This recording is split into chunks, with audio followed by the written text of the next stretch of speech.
developer of Hapag-Lloyd AG and Skyros Maritime Corporation. Yes. My lords, as we have seen from the skeleton, I'm Julian Kenny, and I'm here with Mr. Lamming, Mr. Berry and Mr. Border here for the respondents. My lords, in essence, the owners make two submissions that correspond to the two grounds of appeal. They say, first of all, that the arbitrators were right to conclude that the owners are entitled to recover damages on the normal measure, irrespective of whether the owners could have chartered the ship out during the overrun period.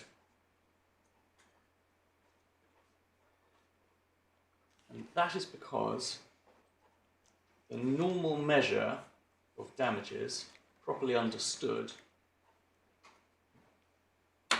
compensates the owners for the value of the services of the ship during the overrun,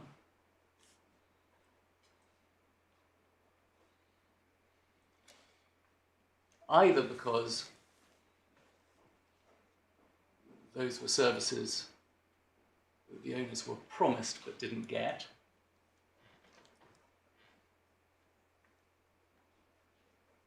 or because those were services that the charter has unlawfully used. Yeah, that's a rather long first proposition, but that's our first proposition. Normal measure applies irrespective of whether we were able to charter the ship in the market during the overrun.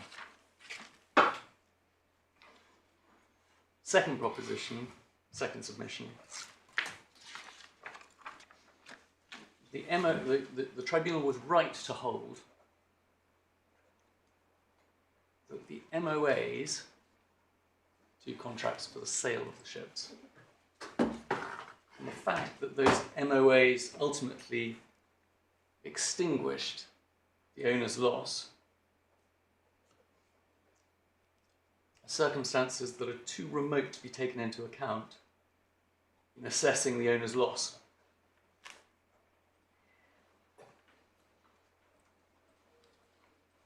Therefore, those are matters that are not brought into account in diminution of the owner's claim for recovery of the normal measure of loss. To what extent is ground 2 separate or parasitic upon ground 1? If you're right, we put it. If you're right on ground 1, Yeah. that's that, isn't it? Answer,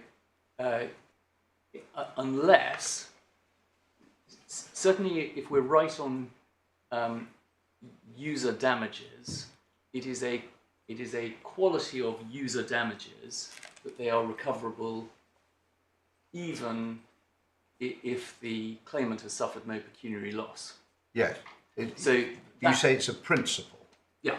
That is as I understand it, a principle of law. Yeah. That in these particular circumstances, the normal measure of loss applies, irrespective of whether or not there was actual loss. Certainly, as regards user damages, it is often repeated and goes back to Lord Halsbury's chair that where a party has a claim for user damages, it doesn't matter whether he has actually suffered any pecuniary detriment. Yes. So if that is right, that's the principle. So you'd be right on ground 1, so you wouldn't get to ground 2. And if you were wrong on ground 1, okay, and potentially questions of actual loss arose, then would not the question of the MOA then be a part of whether or not they could show actual loss?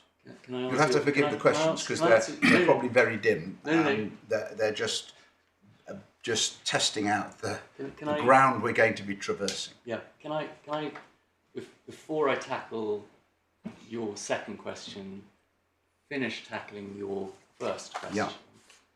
which is that, as I hope I formulated it when I set out, we put ground one, i.e. our claim for the normal measure of damages, on two bases.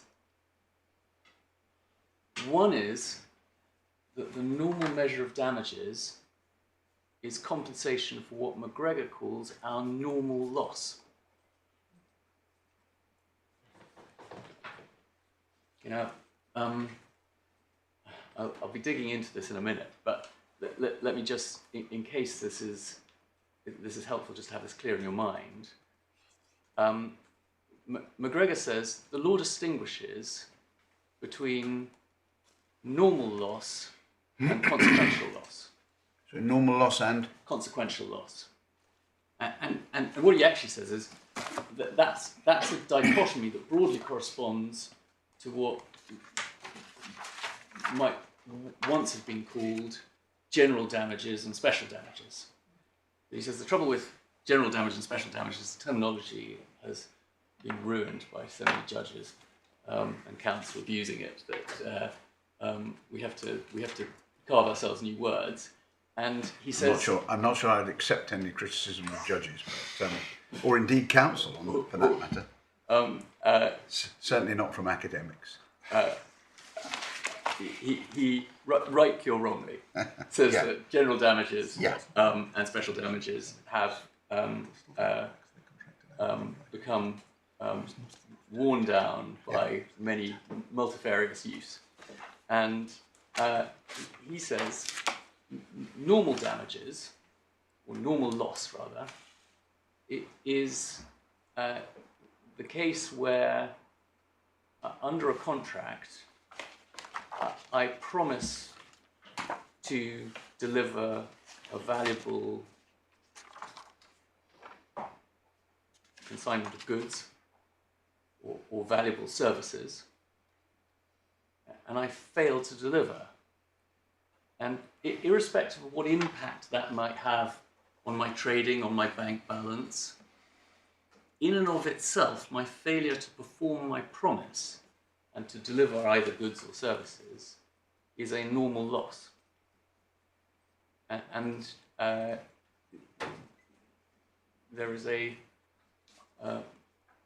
blockbuster decision of Stadlen J, which is in the supplementary bundle, Guido van der Gaard, which is a very neat illustration of this.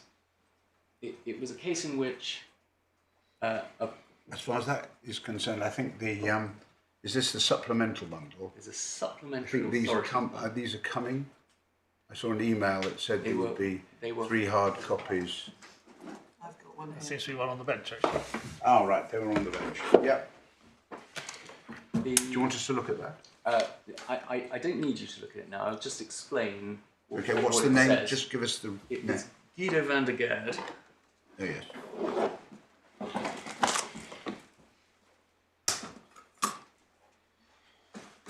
Yeah. And it's a neat illustration of the idea of normal loss. Because in that case, the claimant had contracted, paid several $1 million or pounds, for the right to drive on the test track for 6,000 kilometres. And the defendant, in the end, didn't allow him to complete his 6,000 kilometres, only allowed him to race for 2,000 something. And the claimant brought a claim saying, if I'd been able to do my 6,000 kilometres, I would have been the new Verstappen, or I would have made it big. And the judge said, I'm not persuaded, because this is such a competitive field, that is the case. And I'm not even persuaded that your Chaplin and Hicks loss of a chance claim is worth any substantial amount of money. But you do have a claim for your normal loss, which is you contracted for another 4,000 kilometers of racing, or 4,000 kilometers of testing. You didn't get it. And that was a promised service which was not delivered. And I can put a value on what you didn't get. Now, in this case, we say, we as the owners have suffered a normal loss. We contracted with these charterers on terms that we would get the use and services of the ships empty and ready to go by no later than the latest redelivery date. In the event that they continued to use those ships for another 7 and another 2 days, and while they continued to use it, and the ships were all loaded with their cargo, absolutely, you've seen a container ship, it's stacked to the rail and another 30 meters up into the air. While they continued to use our ships for the transportation of their containers, we suffered a normal loss, which was the services of the ship. And that is the loss that we say the normal measure of damages for late redelivery compensates us for. We say normal measure of damages compensates us for two kinds of loss, two complementary, our loss of services and their unlawful user. Right. Now, my lord, you said, well, if you win on one, that's the end of it, isn't it? It's certainly the end of it as regards user damages. If you accept that the normal measure of loss is a species of user damages,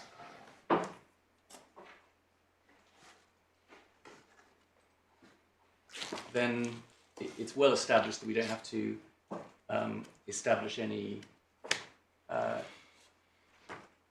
pecuniary loss. As regards normal loss, that is a form of valued loss, just like in the sale of goods cases, failures to deliver the whole quantity or delivery of defective goods. It's a failure to deliver the whole of what was promised. And it is a question to be determined by reference to the principles canvassed under question 2, i.e., as we would have it, remoteness, or as the charters would have it, the res inter alia acta principle. But it's a question to be canvassed by reference to those principles, whether the financial effects of the MOA are or are not brought into account. So the answer is, if I succeed on user damages, no need to cudgel your brains with question 2. If I succeed on issue 1 on the basis that the normal measure of damages is compensating my normal loss, I will need to persuade you on question 2 that the MOAs are not a circumstance or a fact that is to be brought into account in diminishment of what would otherwise be my recoverable loss. Yeah, understand that. Okay. As regards your second question, my lord, you said, well, what if you win on question 2 but lose on question 1? The answer to that is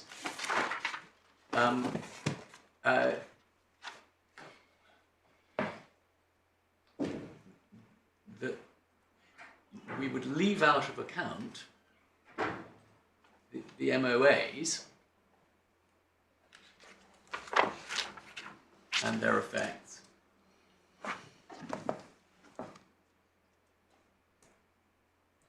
But ex hypothesi, I've lost on normal measure of loss and user damages, and Mr. Berry has persuaded you that the normal measure of damages is compensation for potential income in the chartering market. And I haven't led any evidence that I would have had any potential income in the chartering market. I mean, I see room for essentially a burden of proof point. At the moment, the reason we all know that I'm not going to earn any money in the chartering market is because the MOAs tell you that I've undertaken an obligation which we've agreed the owners were going to perform to deliver the ships directly to their buyers. Now, take those facts out of the account. Do you presume, absent other information, that I would have earned chartering income? There's nothing to suggest I wouldn't. Or do I, in order to satisfy Mr. Berry's normal measure of damages, have to lead evidence that I would have chartered in the chartering market? So the answer, my lord, to your question is, it depends exactly what you find when you find that Mr. Berry succeeds on question 1.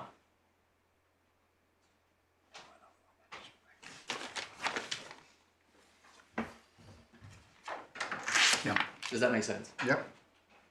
Okay. I'll start then with Ground Appeal 1, question 1.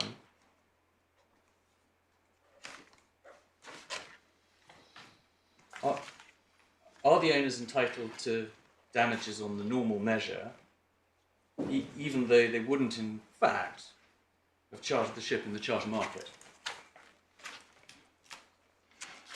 As you know from the skeletons, the agreed facts in which this decision was made included the charterers had promised to deliver the ships by 30th and 31st May.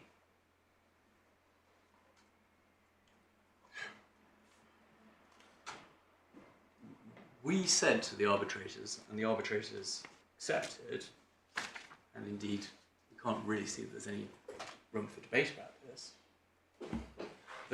that promise was a promise to restore to us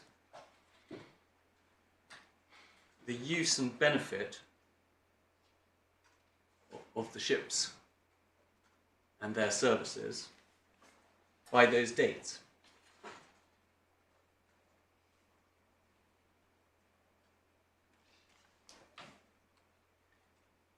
It was agreed that in breach of the charter, the charterers didn't redeliver the ship, but continued to use the ships for 2 and 7 days. And we said, and the arbitrators accepted, that as a result of that breach, the charterers had caused the owners to lose the use of the ship and the services of the ship.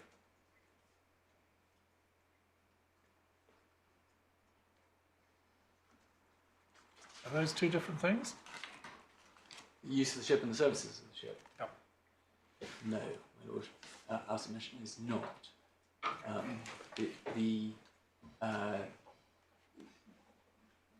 Inevitably, when you have a multi-hander, a multi-party enterprise, services of an operating ship can be said to be provided to more than one party. In a sense, a ship which is carrying and delivering cargo is simultaneously serving the head owner, the time charter, the voyage charter, and the bill of lading holder. But in the relevant sense, the use and services of the ship means the ability to direct the trading of the ship and to dispose of that right of direction and to use, for our purposes as we choose, the space on board the ship and to dispose of that space.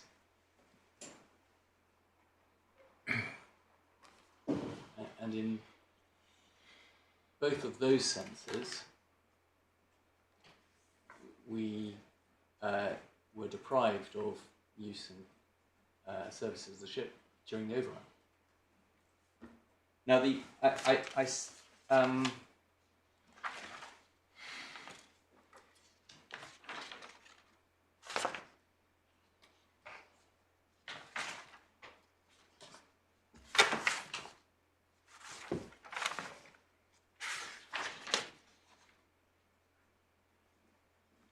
Are you going to be looking at the Force India case later? And if not, would you just like to tell us which paragraphs of this very long document you should be looking at? I am going to. Right, well, if you're coming to it, later, then take it in course. I'm going to take you there. No, that's fine. So.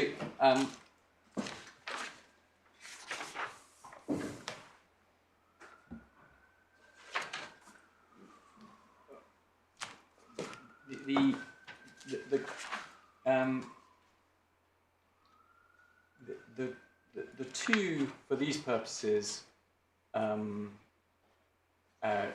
critical conclusions of the judge were, first of all, and this is in tab 10 of the authorities bundle, of the appeal bundle.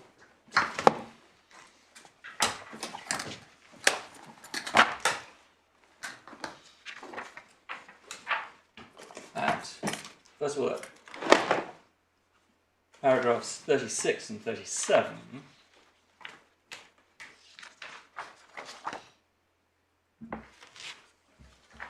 he rejected the proposition that the charterers had wrongfully used the vessels.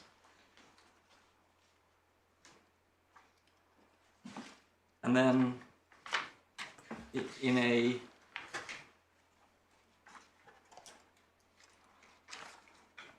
short piece of reasoning at 125 and 126, so that's page 85 of the bundle.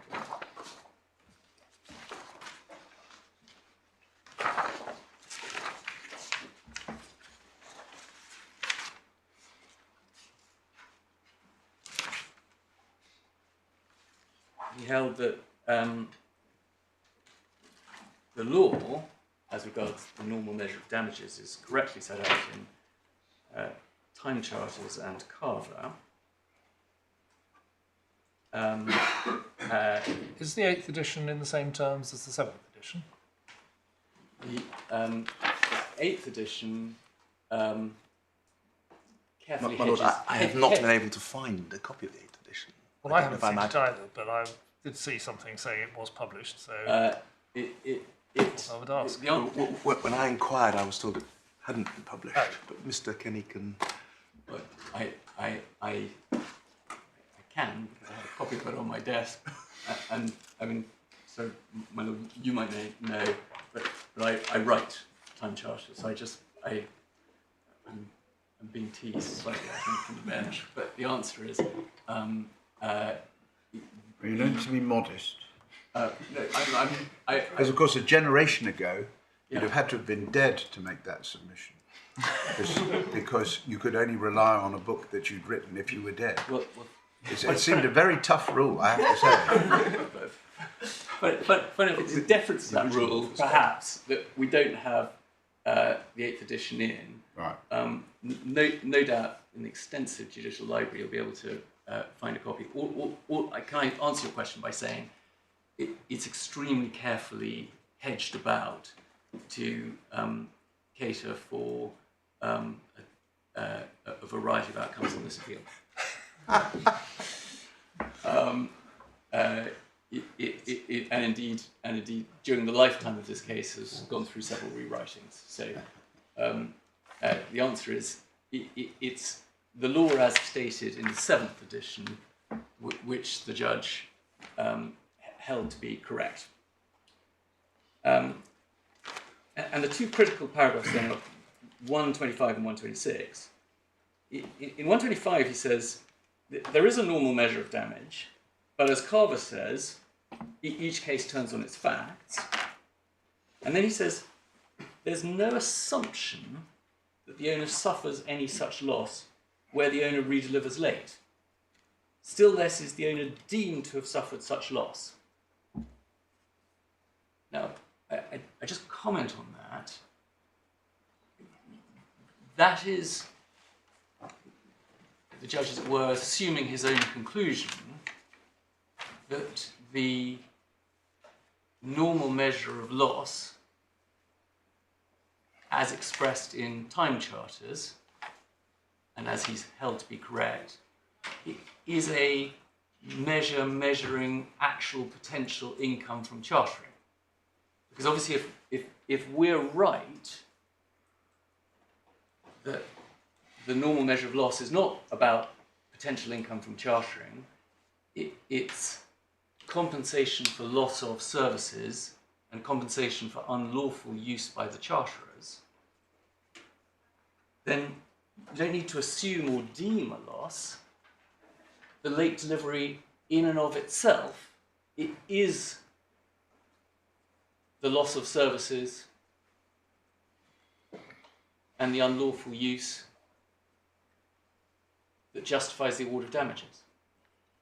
So the judge approaches this question saying, I assume that what time charters is saying is that the normal measure of damages is a measure of potential earnings in the charter market, and I'm not going to deem that there were potential earnings, or there's no assumption about potential earnings in the charter market.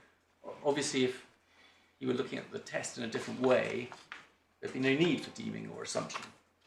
And then he says, on the contrary, time charter says at 452, the reason for this being the normal measure is that the owners are entitled to damages compensating them for the loss of the opportunity to take advantage of the charter market during the period of the overrun. If the owner has not lost any such opportunity, this is really the critical sentence in the whole judgment. If the owner hasn't lost any such opportunity because of a commitment such as the MOA's in this case, there's no scope for this kind of compensation to arise. Now, we will look briefly at the cases in which the normal measure of damages have been stated, but I will just say that the comment in time charters glossing the purpose or rationale of the normal measure of damages is not one that is derived from any case law. It appears to be just a textbook writer's gloss on what is decided in the cases. In all events, those two paragraphs together represent the contrary hypothesis as to what the normal measure of damages is compensating for. And it can be summarized by saying, in the judge's view, the normal measure of damages is compensating the owner for his lost potential or actual earnings, losses he either would have or could have made in the chartering market during the overrun. So that's the those are the two possible understandings of the normal measure of damages. Either compensation for lost earnings, or as we say, compensation for loss of services and for unlawful use made by the charterers. Right, the two questions, therefore, that one has to answer are first of all, in this context, first of all, does the owner lose the services of the ship during an overrun? And as to that, I've really said what we say in answer to my Lord Justice Mails's question. The charter's promise was to redeliver. Was that they'd finish using the ship and clear her of all cargo by the redelivery date. The effect of that promise was that by no later than the redelivery date, the owners would have the services of the ship at their disposal and have the space on board the ship at their disposal. And by reason of the charterer's breach of their obligation to redeliver, we had neither. And we say that is a simple case of services that we had been promised under the contract would be put at our disposal, but which were not.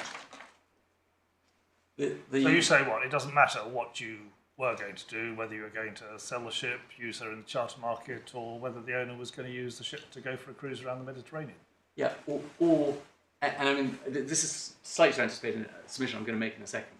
But one of the most striking weaknesses of the hypothesis that it's to do with that the normal measure of damages is compensating for an opportunity to charter out and is only available to people who can actually charter out, is that there are lots of cases in which an owner has commitments, which means that he can't charter out. Obvious one being dry docking. Dry docking is the So dry docking is the first, and it's a very a striking one. The idea that when an owner has committed to going into dry docking, he would not suffer a loss if the charter overruns is obviously ridiculous, because if you can't go into dry docking, there's a knock-on loss. Well, then where do you stop? Where do you stop? Do you start looking into the future and you say, well, when the ship got out of dry dock, do you look at the market then, or do you look at the market later on? How far down the road do you kick the can? Mr. Berry manfully tackles this and says, oh, you look at it when they would have got out of dry docking.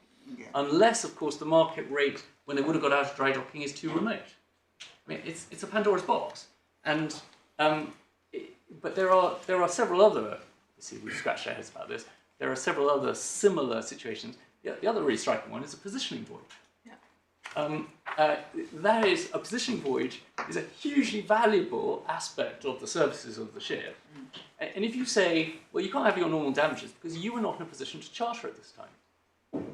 And Mr. Berry will say, well, you were still in the business of chartering, I suspect. But the answer is, someone who's committed to a positioning voyage and delivery on the other side of the earth is just as much unable to charter as we were unable to charter. It's just a contractual commitment not to charter. So positioning voyage is the other really striking example. And another striking example is, what about the owner who's a disponent owner who has to redeliver the ship? All right, back-to-back trip charters, and I am the owner to these charterers. They redeliver late. If you say to me, would you have rechartered the ship out? I said, no, of course I couldn't. I had to redeliver it to the head owner. But now you're saying, no, I didn't suffer a loss, or are we just into sort of looking at, do we now completely put aside the Agios, the normal measure of loss, and look at my actual liability up the chain? I mean, those are three compelling cases why the normal measure of loss is actually what McGregor would call a normal measure of damages compensating for a normal loss, i.e. for loss of the services that we should have had. In some commercial contracts, Yeah. people anticipate all those sorts of causative difficulties, and they get round them by identifying a sum in the contract that will be payable if there's delay, such as liquidated damages. Yeah. Is that too common for that is not, charter parties? That is not the practice in time charters. There is something very similar in a voyage charter, which is demurrage. Yeah. And frequently there are sort of special clauses that provide for periods of detention which are not covered by demurrage to be compensable at the demurrage rate. Yeah. But it's just not something that happens. The nearest one can... The best response to your question, if at the root of your question it's what does the industry say, is to look at Lord Hoffman's judgment in the Agios, where he says there is an industry understanding about what the consequences of late redelivery are. Mm. And the consequences are you get the normal measure. And nobody says, well, you get the normal measure if you can demonstrate that you weren't going to dry dock the ship and you weren't going to go on a positioning voyage and you weren't a head owner. Anyway, I'm labouring this point. Yeah. Even if you are in the paradigm case of chartering, yeah, you would very rarely, I suspect, fix the vessel for the next voyage on the day that you get redelivery. You will have done it probably some weeks before. So why do the cases say that you get damages by reference to the market rate at the time of redelivery? Precisely one of the points I'm about to make. Yes. And the answer is that's right. I mean, if you were compensating the owners for their reasonably anticipated loss of charter market earnings, you would start by saying, what was the market at the time you might reasonably have been expected to fix this ship? And the answer to that would be, well, it could have been any time, but very commonly ships are chartered once the owner knows that the ship is coming back. But you're right to say, of course, the normal measure of damages doesn't do that. What it does is it values the services that the owners didn't get and the services that the charterers unlawfully enjoyed at the time that those services were not provided / unlawfully enjoyed, i.e. during the overrun. And that, you're right to anticipate, is one of our main points as to why our view of the normal measure of damages is right and the judges is wrong. All right, so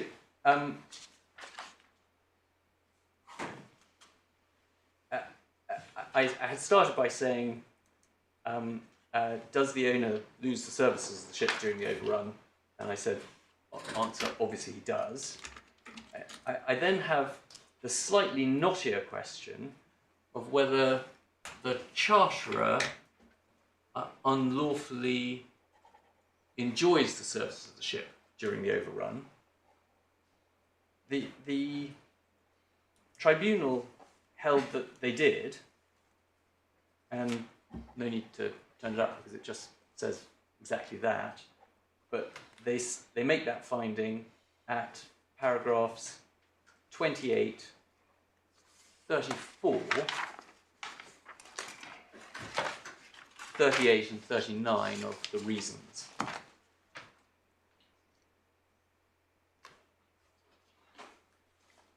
Now, I would just say we recognise, of course, that when the charterers continued to use the ship during the overrun period, that was not a trespass. They were authorised to use the ship, and they did so pursuant to the time charter. But their use was nevertheless a breach of the contract, and it was therefore unlawful use.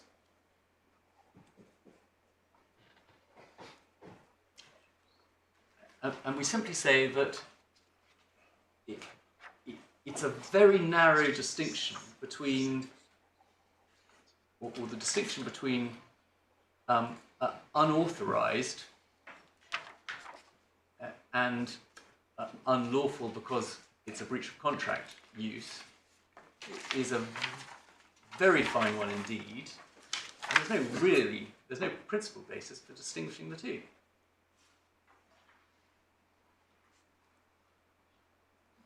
Okay, the judge, however, at paragraph 36 of the judgment, said that the charterers didn't wrongfully use the ships, the phrase he uses, wrongfully use the ships, and that's because, this is going back to a question Lord Justice Mayles put to me, because the owners remained in possession of the ships,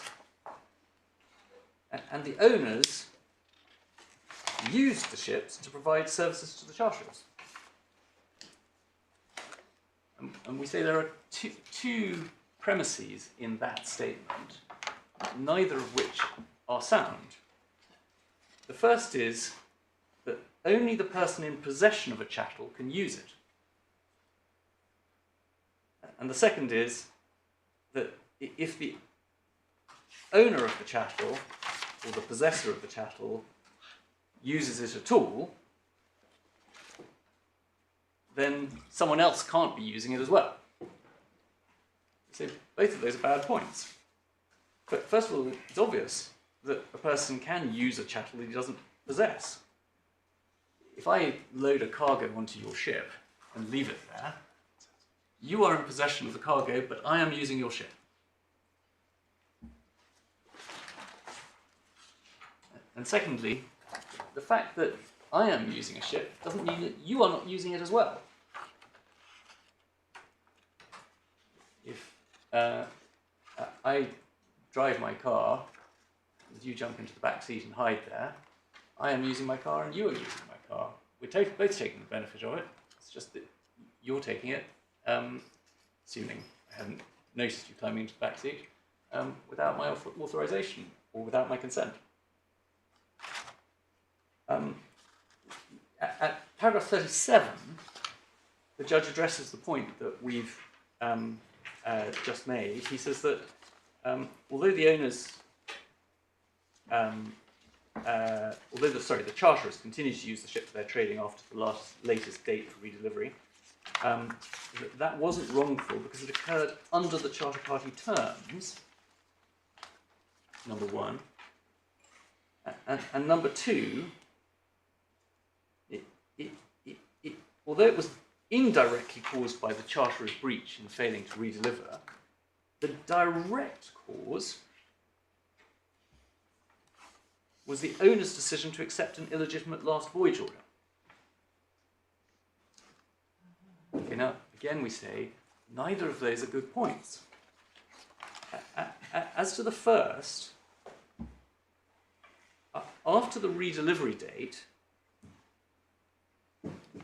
the charterer's use of the ship was of course still governed by the terms of the charter party. And therefore, in the judge's words, are under the charter party terms. But that doesn't mean it was lawful or contractual use. The continuation of the charterer's use was a breach of the charter, and that's exactly what it's self-evident, but that's what the charter, what the tribunal held at paragraph 35 of their reasons. It can't be said that by accepting the last voyage order that the owners have waived the breach of the charter in late delivery in advance, can it? So that just makes no sense at all. Certainly not. I mean, I don't think he suggests waiver. He just says it's not unlawful if it's under the terms of the contract. And the answer is Not if it's a breach.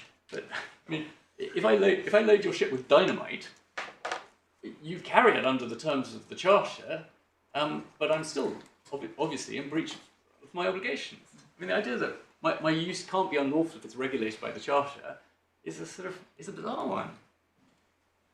one. As to the second point, the point, my lady, that you've picked up about the unlawful order, I suspect this was premised on a misunderstanding of the what was agreed and what is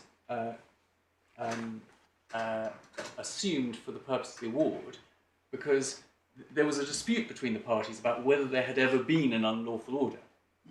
And the agreed facts record as an issue between the parties whether any order was given. I mean, you'll be familiar with container trading and the rounds they do. It's not like go from Constanza to Basra. It's keep going round, and you try and stop the merry-go-round at the right point. So there was a dispute about whether in that kind of trading there was ever an illegitimate order. But the award was then made on the basis that the parties had agreed it didn't matter whether there had been or hadn't been.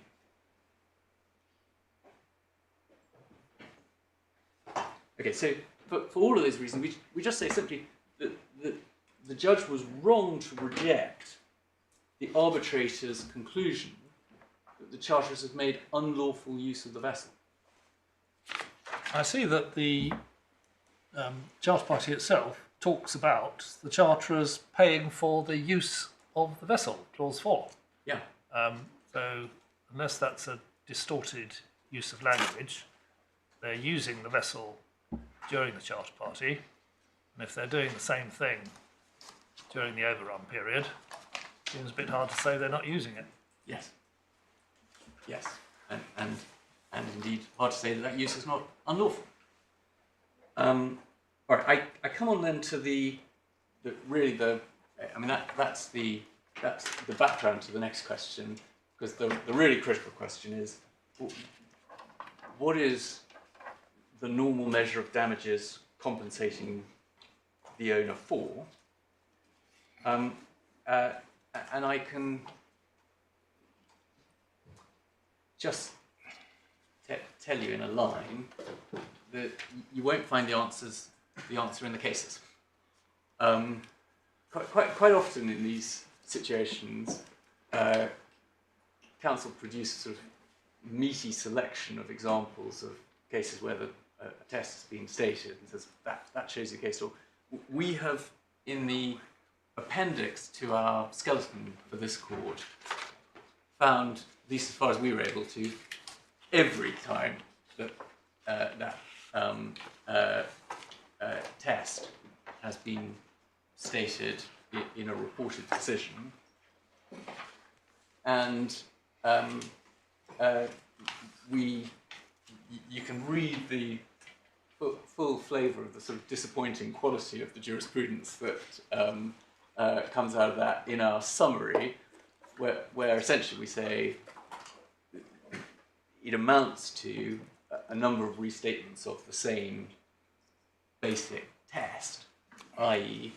it's the difference between the contract hire and the market hire at the time of the overrun for the duration of the overrun. Yeah. And you will find in the annex to our skeleton with that summary all the quotes and the references, and I don't really need to take you to the pioneer. It's right, there's only one case that actually grapples with what's meant by the market rate, which is Johnny, isn't it? Yeah, and even that is not a decision about what the common law. It's a question about what it meant in the context of the bull time clause, and so whether that's transferable. If you've really carefully read the reasons, you'll have seen that the arbitrators say, and we make no comment on this on the which rate we use point, because that's for stage 2. And if you look at the agreed facts for each charter, there's a massive delta between what obviously the owners say is the right rate to take and what the charter is saying the right rate to take is. I appreciate the arbitrators did it that way round, and therefore, well, let's say ducked it, but didn't want to deal with it. But does identification of the correct rate shed any light on what the principle is, on what the damage, on which the damages are awarded? The answer is it potentially could, but there's no, as I've just said to my lady, there's no authority on the point. So the nearest one gets is the Johnny, where there is a division in the court as to whether the appropriate rate is for a long-term fixture equivalent to the fixture that's overrun, or for a short-term fixture is essentially the price of the services that, and the court takes two different views on the wording of the standard form. Yes. So, I mean, the answer... No, I know we don't get any more help in the authorities than that. I just wonder if there is if there is any submission you have about the principle which should guide that, and if there is, does that assist on identifying the principle on which the normal measure applies? The answer is yes, I will make a submission, which is if we are right that the normal measure of loss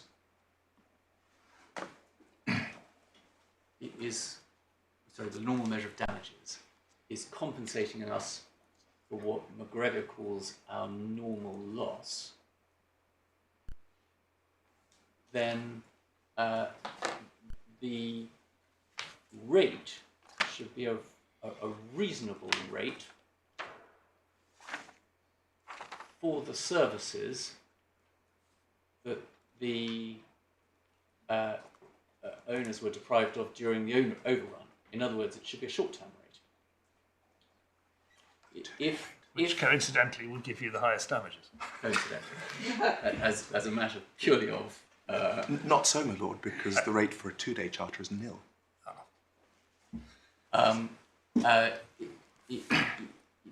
Likewise, if we are right to say that the normal measure of damages is providing compensation for the providing the owners with compensation for the unlawful use made of the ship by the charterers, it is well established that the measure of user damages is a reasonable sum for the unlawful user. And again, we say that implies a short-term rate. Coincident.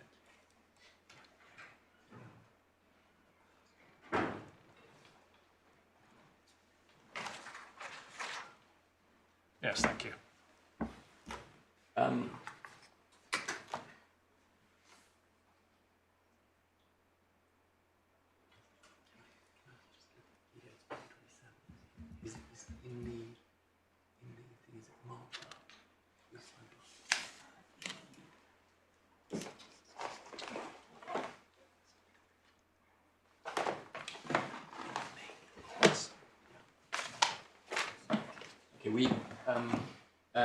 Can I just show you the two authorities we rely on in relation to normal damages, and they are first of all an extract from McGregor, which you find in the back of the authorities bundle in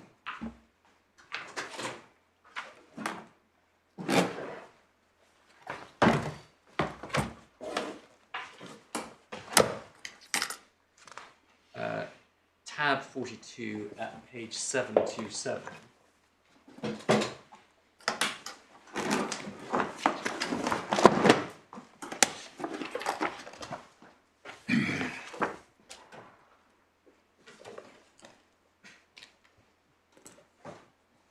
And we rely on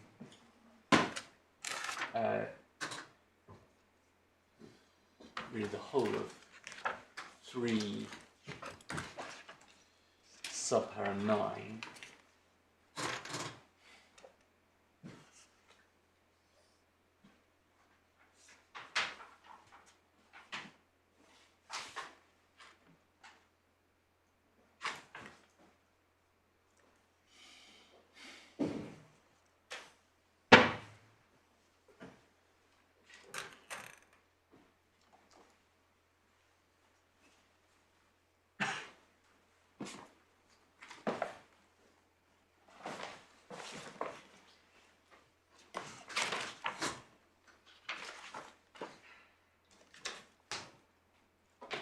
And then when you've got to the back of that,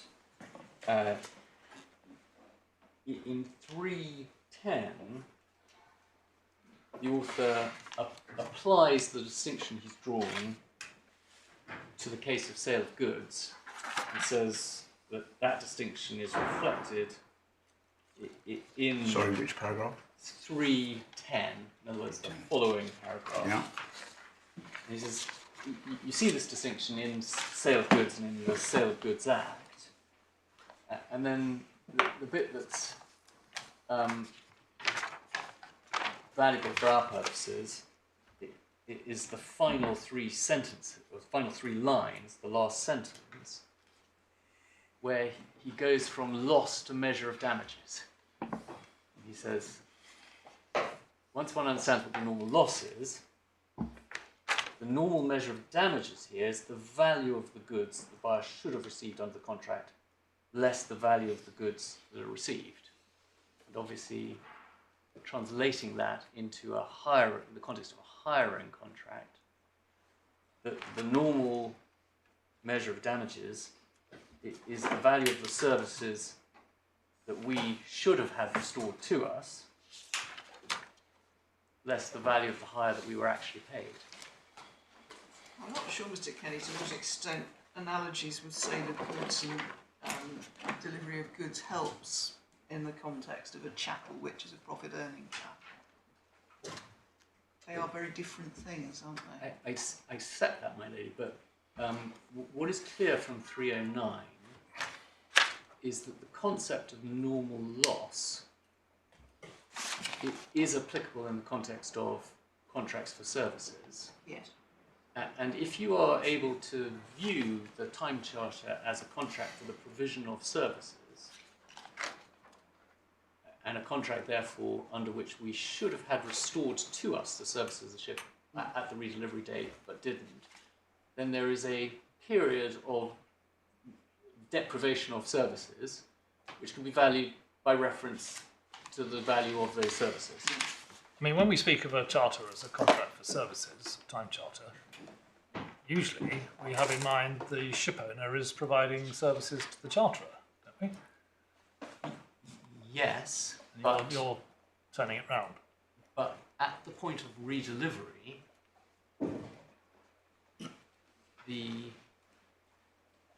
party who is enjoying the benefit of the services of the ship and of the space on board the ship is the charterer. And his obligation, when the merry-go-round stops, is to restore to the owner the benefit of those services and of the space on board the ship. So you're right. I mean, it's a particular. It's counterintuitive in as much as during the charter, the the owners are the service providers, but at the point of redelivery, it's the charterer's obligation to surrender those services to the owner. And it's just like any other hiring. There's a point at which, of course, during the time I hire my motor car, Avis is the service provider, but at the point that I have to give the car back, I have to surrender the use and benefit of the car to Avis, and the boot is on the other foot. Avis, of course, is exploiting the car as a profit-earning chattel. No doubt Mr. Berry would say, well, that's a paradigm case of somebody actually going out into the market and using it in order to generate income. We were exploiting it as a profit-earning chattel, and indeed we continued against our will to do so during the overrun period. But the question is, can we be compensated for unlawful use during that proportion? And can we be compensated for not having services at our disposal during the overrun period, which should, by the terms of the contract, have been at our disposal? The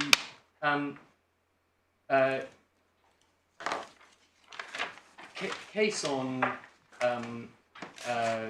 normal loss in the context of services contract, Gado van der Gaard, appeared at paragraph 35, sorry, tab 35 of the authorities manual. But we gave you a very bare extract there. The whole case is in the supplementary bundle, but the critical passage is easily found in and marked up in tab 35, and it reviews all the cases in which service recipients have successfully claimed normal loss, and the decision in the case is at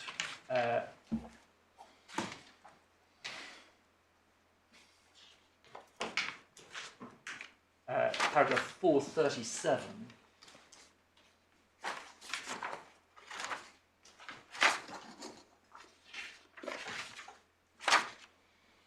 Or 436 and 437, where he simply says, in the light of what my review of the case is.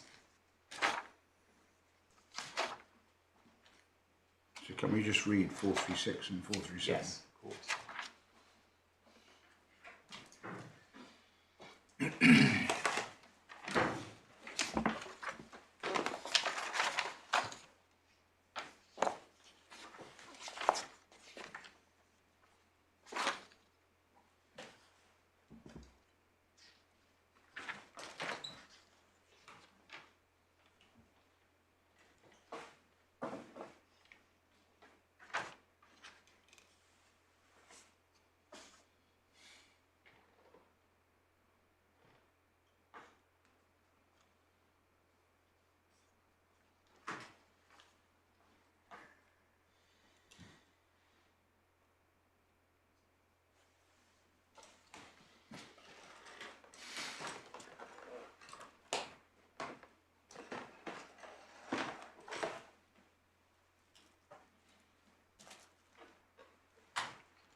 I must admit that I'm driven to observe that I don't understand why they simply didn't sue in that case when money hadn't received for the value of what he'd actually paid for the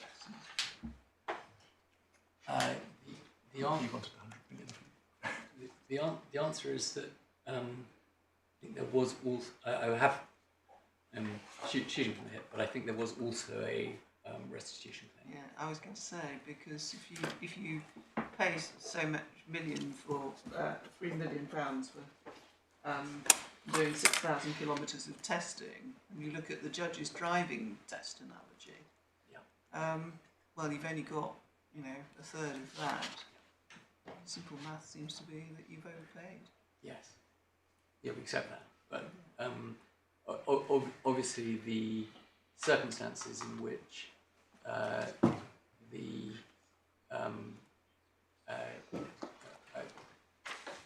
service provider provides less than he has promised may embrace all kinds of circumstances in which restitution is not available. Well, the real difficulty here is that, as my lord pointed out to you, the service provider is the owner. The charterer is the person who's the recipient of the services. So I don't know just how far one can take this either.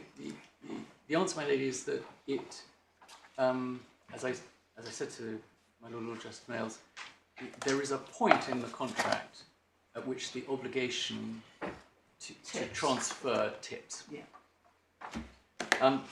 As regards the other basis on which we say the normal measure of damages is to be rationalised, i.e. that it is compensation for unlawful use by the charterers, we rely on Lord Reed's summary of the law in one step, which is at tab 39 of the authorities bundle. And we rely particularly on paragraph 29 and following. Just to remind you, this was not a case about user damages. It was a case about a non-compete clause, and the real gist of the case was route and park damages, or as they get renamed, negotiation damages. But as part of the rationalisation of the court's decision, there is a helpful summary of user damages, and the survey obviously starts at paragraph 25, that's 669 in the bundle, under the heading user damages in tort. And the passage that we particularly rely on is paragraphs 29 and 30 at 671. But just so you're not asking yourself the question, well, what's this got to do with the contract case? We also rely on para 33, which is His Lordship's comment that this is not to say that damages in contract will always be different from damages in tort. And then at the end of that paragraph, he says, equally, the user principle derived from the property case discussed earlier is of potential relevance, whether the wrongful use of property arises in a contractual or tortious context. So we simply say that what you're about to read in 29 and 30 is applicable in a contract case where you are concerned with wrongful use of property. If I may, I'll just leave you to read 29 and 30. Thank you.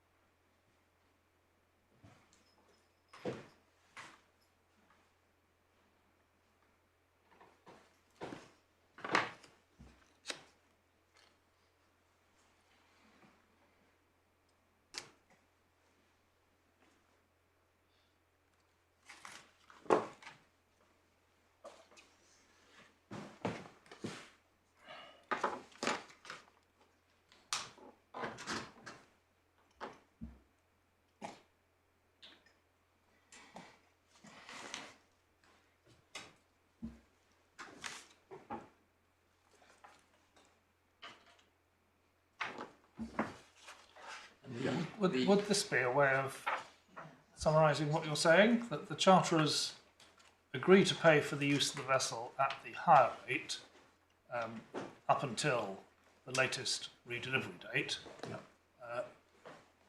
but the owners don't agree that the charterers should have the use of the vessel after that date. So if the charterers do continue to use the vessel after that date, they must pay for it at the market rate. It's unlawful use and it attracts damages.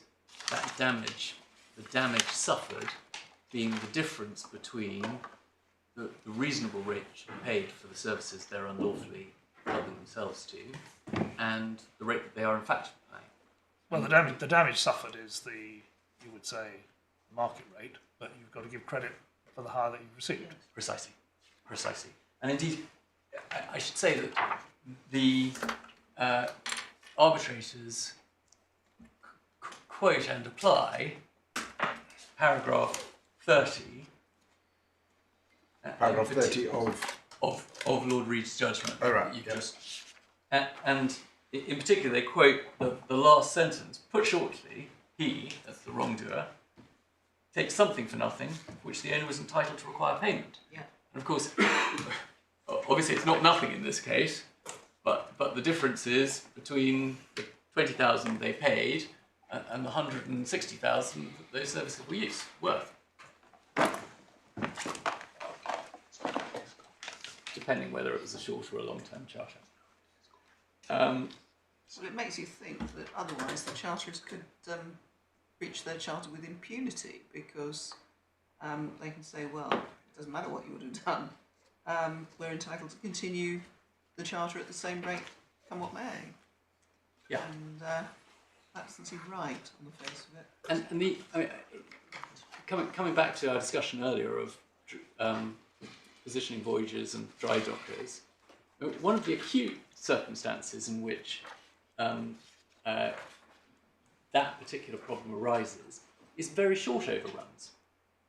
I mean, how do you compensate on the lost earnings model an overrun of 8 hours, which may be a substantial amount of money, and the charterers at the right stage of the market may have great incentives to do that, but their answer is, on the judge's view, is going to be, well, there was no way you were going to deliver the ship into the next fixture in those 8 hours. No. Okay, so that's the principle that we rely on for unlawful user. And then Yes, it's also true, isn't it, that just as I said earlier, that none of the cases look to see when the ship would actually have been fixed for the next fixture, nor do they look to see what the lay-can dates of the next fixture were. No, and again, point back, sure to get on to,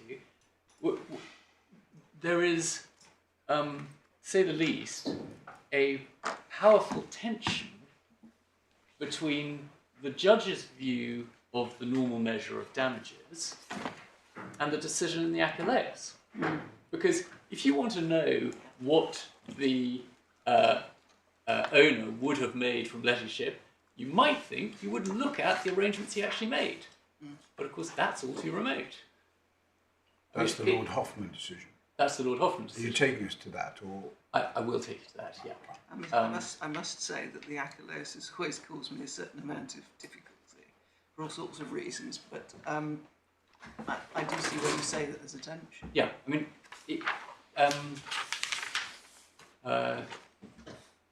it divides. It divides, but It's there caused are. me a certain amount of difficulty too, because I was losing counsel in the arbitration. I know, but not. But your concession was very properly made, as they always say about concessions. As to the likelihood of missing a dry docking date. All right, well, let's not go over that. Okay, so the two rationalisations, we've looked at our rationalisation, normal loss being compensated, unlawful user being compensated, The converse we've also looked at in the judge's judgment. His reliance on time charters, he says, well, that, read as I read it, means it's compensation for chartering income. We say you should prefer our rationalisation of the measure and the rationalisation that the arbitrators gave, essentially for 5 reasons, several of which we've touched on already. And they are, just to give you the note headlines, the rate, the duration, the breadth of application, consistency with the Agios, and fairness. All right, let me rattle through those. First of all, rate. The normal measure of damages is based on the market value of the vessel's services at the time of the overrun. That indicates that the normal measure is concerned with the value of the services of which the owner is being deprived, or the value of the services the charterers have unlawfully taken, not with the income that the owner could have made. Because obviously if you were looking at the income that the owners could have made, you would have looked at when the owner would have fixed the ship for employment during the overrun. The market at that time, which, as one gathers from the Agios, is maybe 2 weeks ahead, maybe longer ahead. And one of the interesting things in Mr. Berry's skeleton is, we make the point that I'm going to make a bit later on, that the effect of the judge's view is that actually the charterer in the Agios himself shouldn't have been entitled to the normal measure of damages, because he couldn't go into the market at the time of the overrun because he'd fixed forward. Mr. Berry has an answer to that, which he says, oh, well, in that case, you can just you can use the market rate at the time that he went into the market. To which our response is, well, that can't be right, because the actual fixture he actually made is too remote to be brought into account. Anyway, Surely the charterer could only go into the market because he lost his fixture. The problem was the subsequent fixture cancelled because of the delay. Sorry, did I say that? I may have done the classic charterer owner.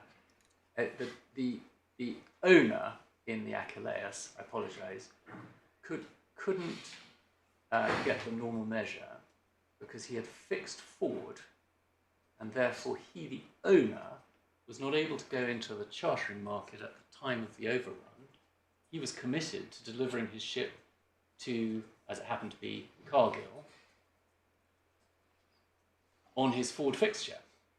So if you're saying, I'm looking at the chartering market at the time of the overrun in order to estimate your earnings, and only people who can go into the chartering market at the time of the overrun qualify for the normal measure, the charterer, or the owner in the Agios, doesn't qualify because he's fixed his ship forward. He's just as much counted out as we are. And it can't use his Cargill rate because unless he can show that it was known to the parties at the time he fixed the first charter that he was going to charter out to Cargill at the end. Exactly. All right. So first of all, the rate. The rate is the rate at the time of the overrun. That is apt to value the services not provided or the services wrongfully enjoyed. It's not apt to value the likely income that the owner would have got. The second similar point is the fact that the normal measure only allows the owner to recover damages for the duration of the overrun. Now that again indicates that what the measure is concerned with is the services not provided or wrongfully enjoyed, not the likely earnings, because any arrangement that the owner would have made for the actual employment of the ship would have lasted for weeks and months, hence the form of the claim that was made in the Agios itself. The point in the Agios was they didn't claim just the overrun of however many days it was, they claimed a loss that continued for the duration of the next business fixture that they'd entered into. And they said, oh, well, we lost for the whole 6 months. And that's the typical form you'd expect of a loss of earnings if you were looking at a loss of earnings. But if you're looking at just compensating for services not provided or wrongfully enjoyed, the only relevant window is the overrun. Playing devil's advocate, could it not be said that you'd be compensated for the period over which you lost the earnings, which would be the duration of the overrun, because that's the period when you're not able to hire out the ship.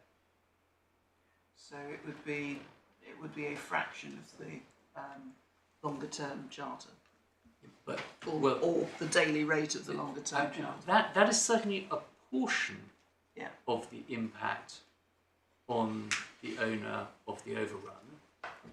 But the reality is that what the owner will have done is, in many cases, is lose fixture A and replace it with fixture B as a result of the overrun. Or, as in the Agios itself, agree terms XYZ and then have to agree amended terms ABC. And all of those effects of the overrun, which directly affect the owner's loss of earnings, are not caught by or not reflected in the normal measure of damages. Whereas the normal measure of damages precisely compensates, maps onto the owner's normal loss and the charter's wrongful use of the ship. The duration is identical. It's a very neat fit. Okay. So you say it is helpful to you, do you then, that as Mr. Berry interjected to say, there's no such thing as a 2-day time charter? Exactly, in as much as... So you're obviously not being you're not being compensated for the loss of a 2-day time charter. Exactly. You might be being compensated for the loss of... Two days of a fixture that might have... Starting your next fixture 2 days later than you otherwise would have done. But there may be all... I mean, if you imagine...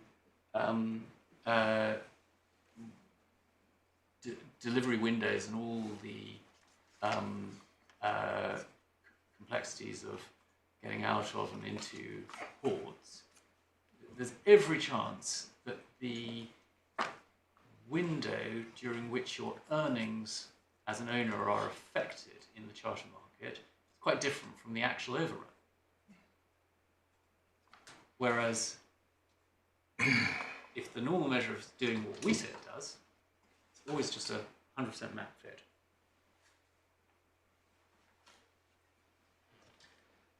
Because it's a principle, you say, not referable to actual events. Because, for example, you can't have a 2-day charter party. The period we didn't get the services of the ship is the overrun. Yeah. The period during which they wrongfully enjoyed the services of the ship is the overrun. And on the normal measure of damages, the period for which we're entitled to compensation is the overrun. Yes. So it's always just overrun. And that, but that's calculated then, you say, by reference to the normal measure of loss in these circumstances, which is regardless of actuality. The market rate isn't, but whether you could charter the ship for 2 days is in irrelevance on your case. It's irrelevant because all you're doing is you're fixing a reasonable rate for the services of the ship by reference to the market value of ships of this kind. Yeah.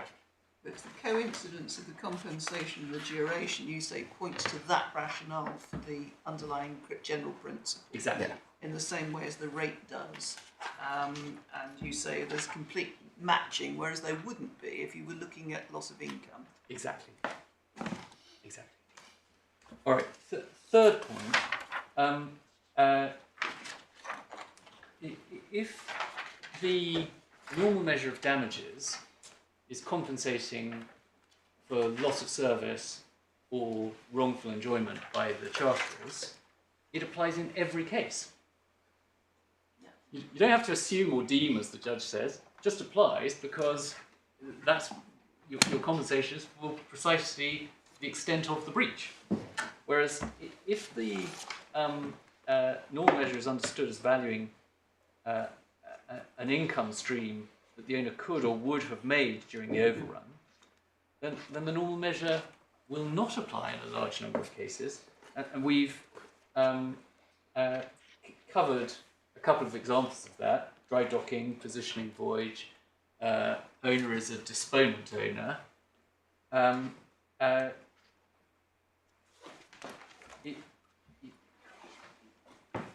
Position voyage is quite a striking example, isn't it?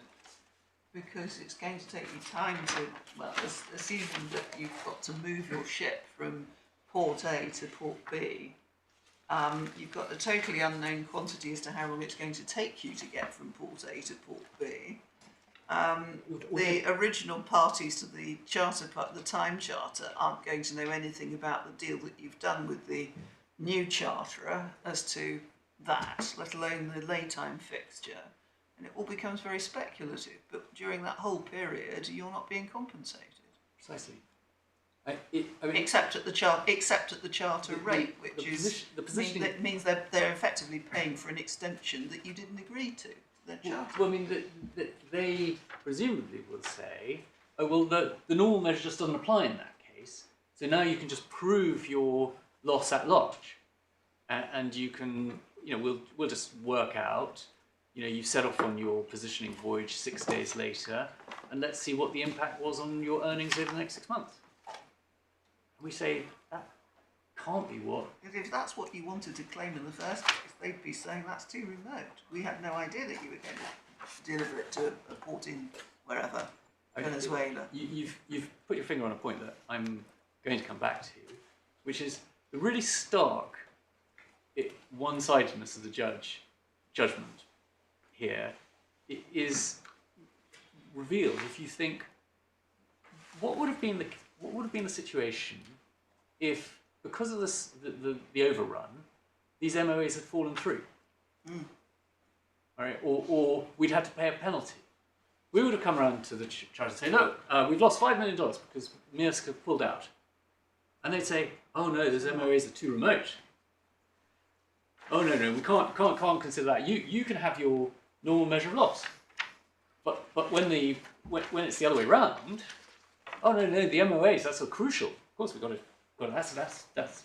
Well, they would have Lord Hoffman on their side if you were trying to claim that. Exactly.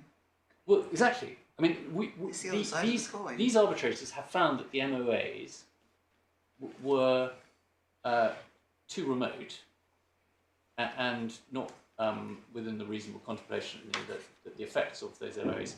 So they would be right that we couldn't get the $5 million that we fallen through.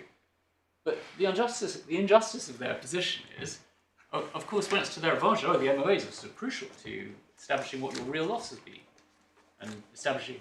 Well, it's very possible actually if the charter market had shot up in the way that it had, that may have been tracked to some extent in the sale market. So you might have been better off, I suppose, if somebody had, if your buyers had cancelled, because you'd then be able to sell them at a higher rate. But that's the kind of thing which we just really don't want to get into, isn't it? Yeah. Well, I mean it is a good illustration of the advantages of a normal measure of damages, which applies in every case.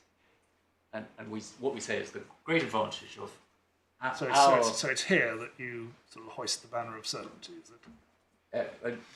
Frequently, as often as I have the opportunity to do so. But here, under this particular heading. I mean, of simplicity and practicality, the great advantage of our rationalisation and explanation of the normal measure of damages is it applies in every case, and there are no qualifying criterion to be satisfied. The great practical disadvantage of the judge's view is, as we put it in the skeleton, it requires double proof. You can, you've got to first of all show that you suffered an actual loss of income of at least what the normal measure was, and then you've got to work out what the normal measure is, and you can have the normal measure, provided the normal measure is lower than your actual loss. Well, test it this way. Suppose that the charter market's dropped.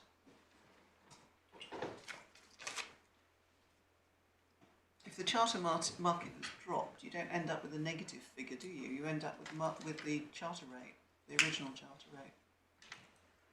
Yes. So in that case, we'd fail at the first hurdle of proving that we suffered an actual loss of income. Yeah. And the normal measure anyway would be 0. But in this case, it's simple to work out what our actual financial detriment is. It was 0, but it's not always going to be simple. I mean, imagine our actual there's a delay redelivering, and we are then delayed by twice the length of the overrun, going through some straits or whatever it is, and then we lose one charter, we get another charter, but we fix at a higher rate. But if we got the original charter, we would have come off the original charter and fixed at a yet higher rate. And you've got to work through all of that to try and work out whether we suffered a net actual financial detriment or not. And that's just to qualify for getting the normal measure of damages. It's prove you've suffered a net actual detriment of at least the value of the normal measure of damages, then you can have the normal measure of damages. And that's just it's a recipe for long cases. All right, so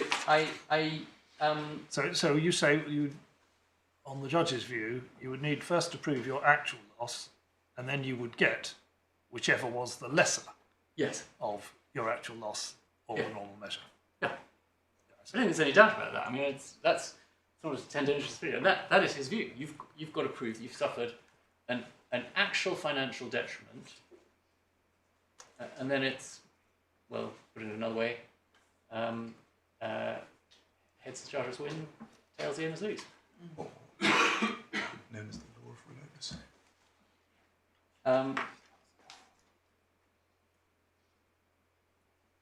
Okay, and we just say about our positioning voyages and dry docking, it does follow from that the normal measure of damages will not apply in a large minority of cases at least. And that's odd for two reasons. One is because some cases will involve determining financial detriment at large, i.e. the dry docking case, whereas others will be confined by the normal measure of loss. And there may be a lot of arbitrage of that, because owners may say, well, actually, if I can get out of the normal measure of damages in this context, my potential recovery is much higher, and then there'll be questions about what their plans actually were. And then the second is, it's odd in another sense, which is that nobody has ever doubted that apart from the case where you're actually alerted, as my Lady Justice Andrews mentioned, you're actually alerted at the beginning of the charter to what the owner's planning to do next.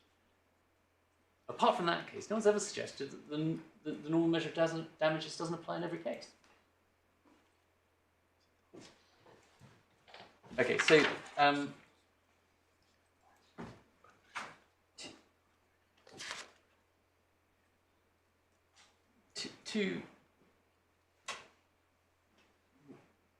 one brief code about this. The way the judge... So are we still under the breadth of Still under application? breadth of application. The way the judge articulates it and of course this reflects the facts of the present case, is that you're not entitled to claim the normal measure of damages if you could not have gone into the charter market. I mean, it says these owners were precluded from going into the charter market by their MOA. But if he's right to say that what the normal measure of damages is doing is estimating the owner's lost income, it's not could not, it's would not.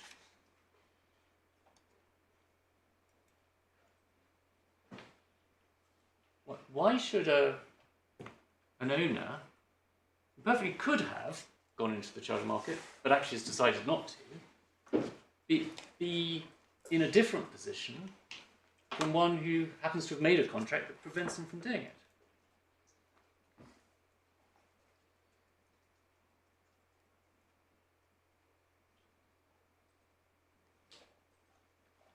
We cannot see any logical reason why the judge's formulation, namely that an owner who could not go into the market doesn't get the normal measure, should not be reformulated as saying an owner who would not have gone into the market also can't get the normal measure. Because someone who wouldn't have done it has suffered no loss of the market. He's in the exact same position. He wouldn't have gone into the market anyway.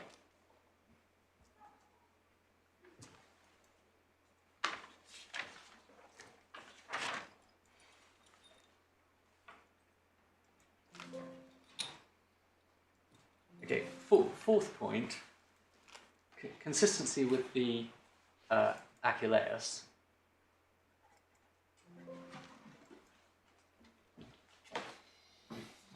Lord Justice Coulson, you, surrounded as you are by shipping lawyers, you may be the only one of the lawyers in the room who hasn't had to look at this thousands of times. But I haven't I have looked at it for the purpose of this case, but thousands of times would be a judicial exaggeration, which I am quite happy not to make. But although it counts, I'm very prone to exaggeration. Thousands of times probably isn't an exaggeration in my case. The decision is in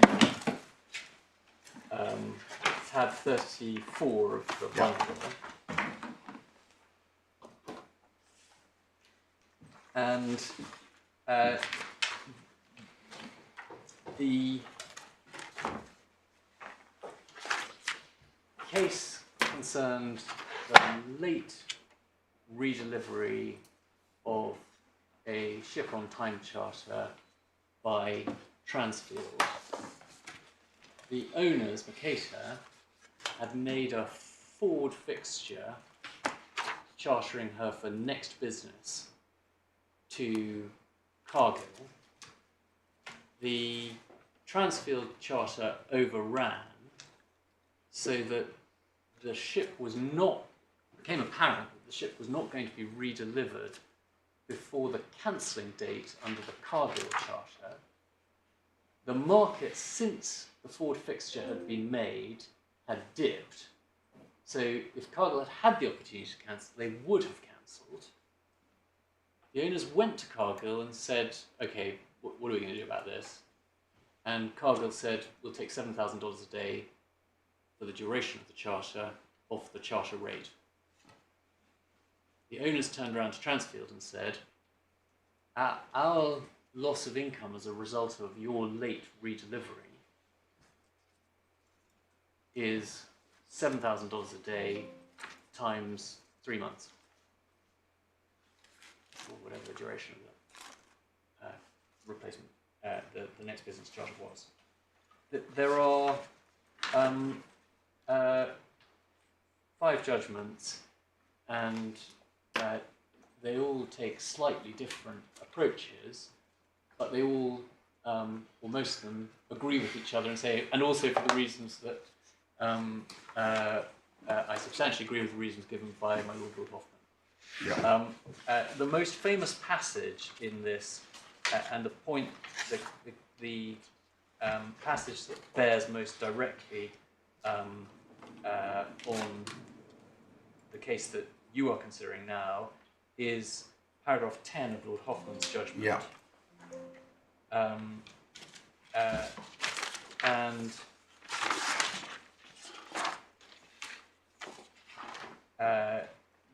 then paragraphs 22 and 23.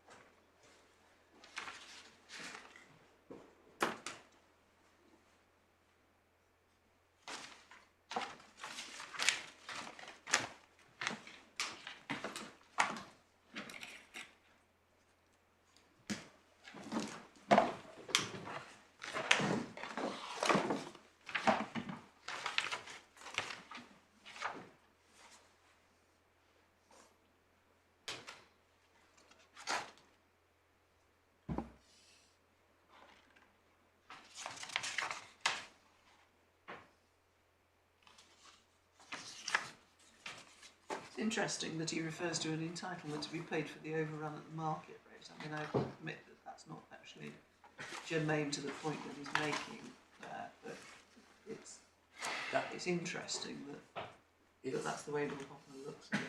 Yeah. It doesn't require knowledge of arrangements for the next charter. There's an entitlement to be paid for the overrun at the market rate.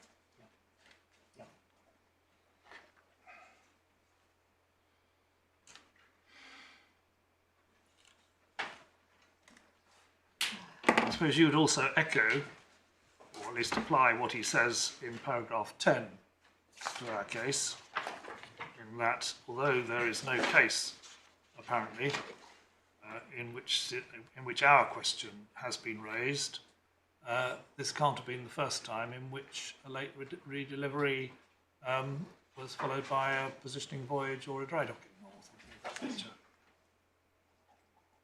Precisely.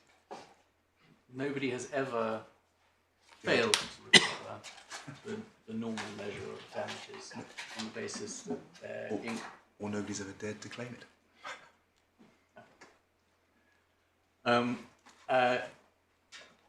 Nobody has taken the courageous position that these charterers have taken in this case. To summarise what Mr. Marriott is saying. No, nobody's taken the courageous position these owners have taken in this case. Don't rise to each other. I love how courageous has become a pejorative term.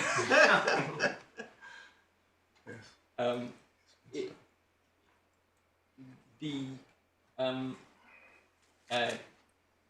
point I'm making with reference to Agios is that the arbitrator's rationalisation of the normal measure is consistent with the Agios. The judge's is not. And it's a point essentially that I made earlier in argument, which is if one expresses the conclusion in the Agios in the simple terms that the defaulting charterer simply doesn't have to be concerned with the owner's next arrangements, the owner's and the arbitrator's version of the normal measure of damages works perfectly well, because you value the services not provided with the unlawfully enjoyed user by reference to the price of the ship at the time of the overrun, and you just don't need to go into at all what arrangements the owners might have made for the next use of the ship, or for earning or doing anything else.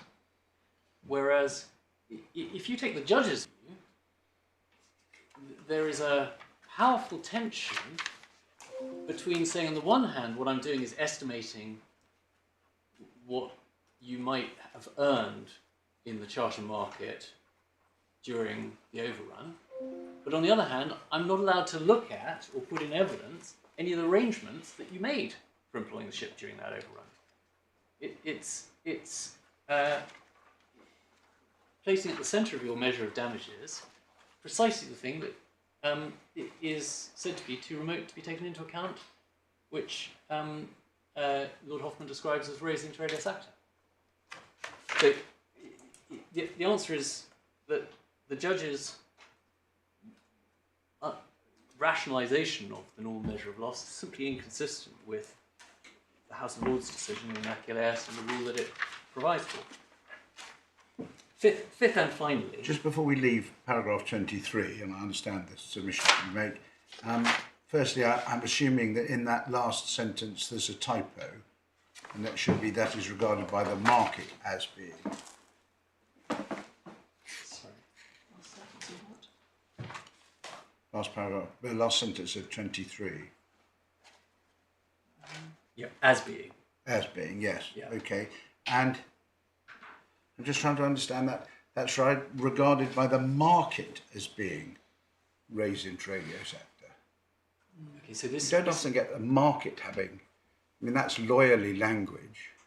They speak nothing but Latin. I was going to say, lawyers say, oh, that's res inter alia acta, the contract of insurance or whatever it is. Yes, I agree. For such a beautiful writer as Lord Hoffman, it's a slightly awkward. Yeah, but one can. I completely understand the submissions that you make about it. Yes, good. All right, So and now you're going on to fairness. Tension on the judges. Yeah, and then finally onto fairness, and this is essentially the 2 points that I've already made. The first being the one-sidedness of the rule, as illustrated by my example of what would happen to our claim if the MOAs had fallen through, or if we'd had some substantial penalty under the MOAs.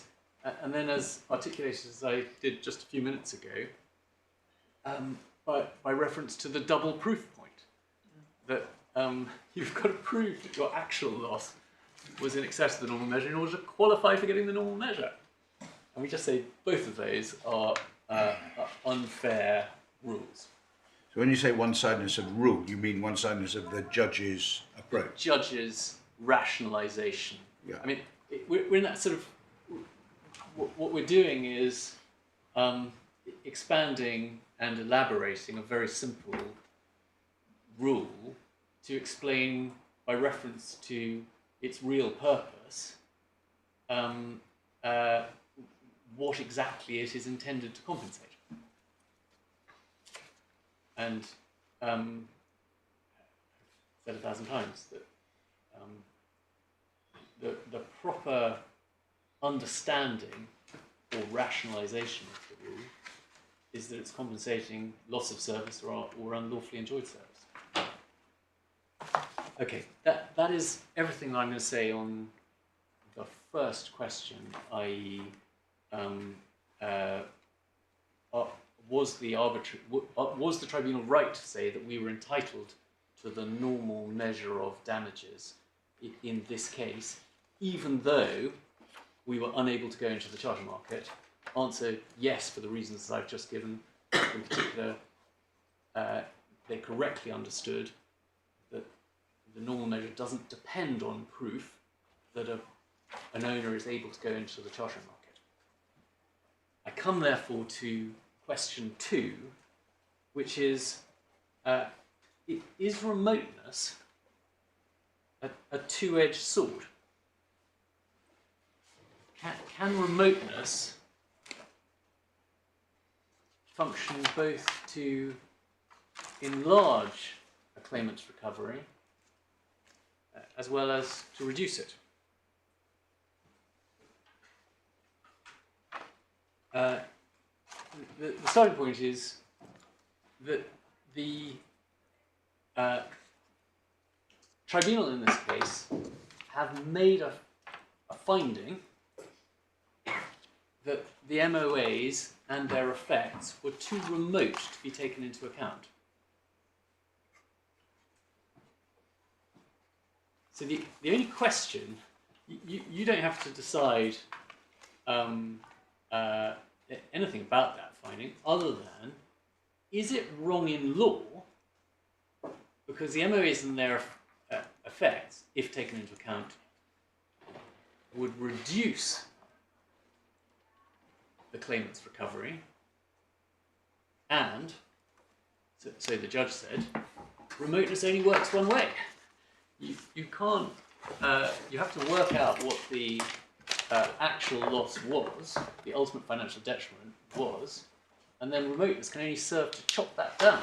Can't in any way, can't rely on remoteness to get anything more than your ultimate financial detriment. Let's anyway look at it.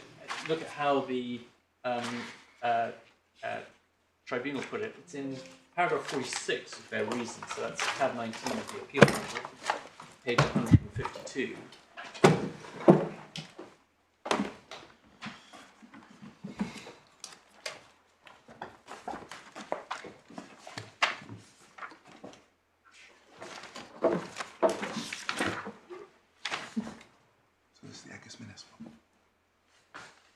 So tab 19 of the appeal manual, page 152, paragraph 46.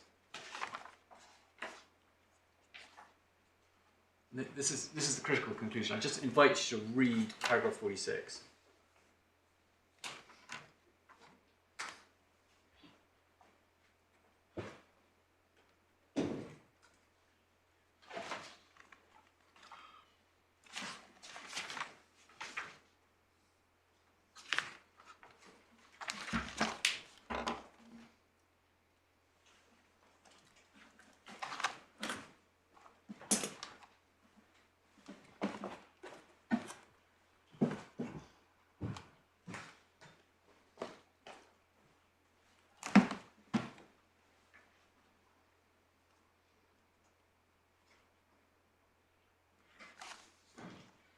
Yeah. Okay. The judge said that misunderstands remoteness. And the relevant paragraphs of the judgment are 55 to 58 and 67 to 69. Are they not using remote in the sense of res inter alios acta? And that's how they conclude the paragraph, and it doesn't look as if they think they're dealing with two different principles. Okay, that touches on a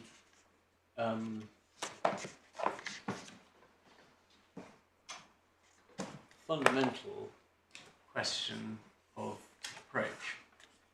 Our case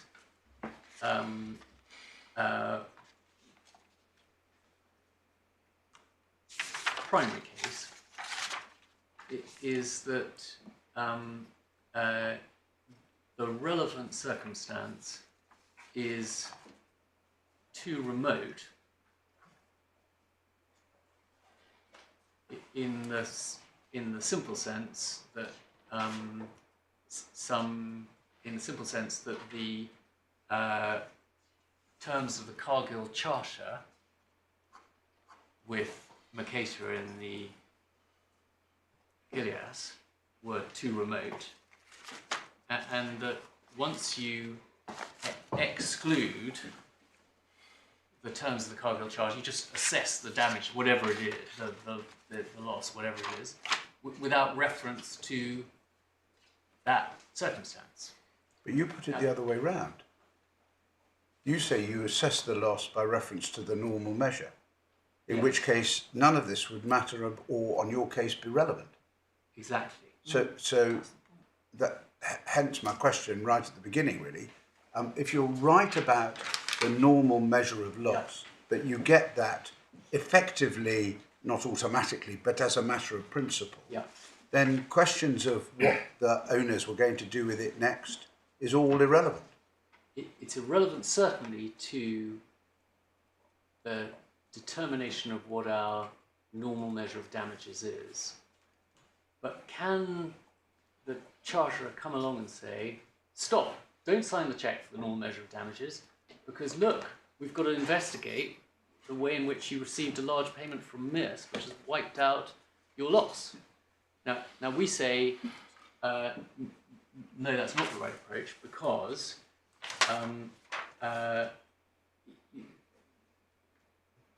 the MOAs are legally irrelevant. Yes.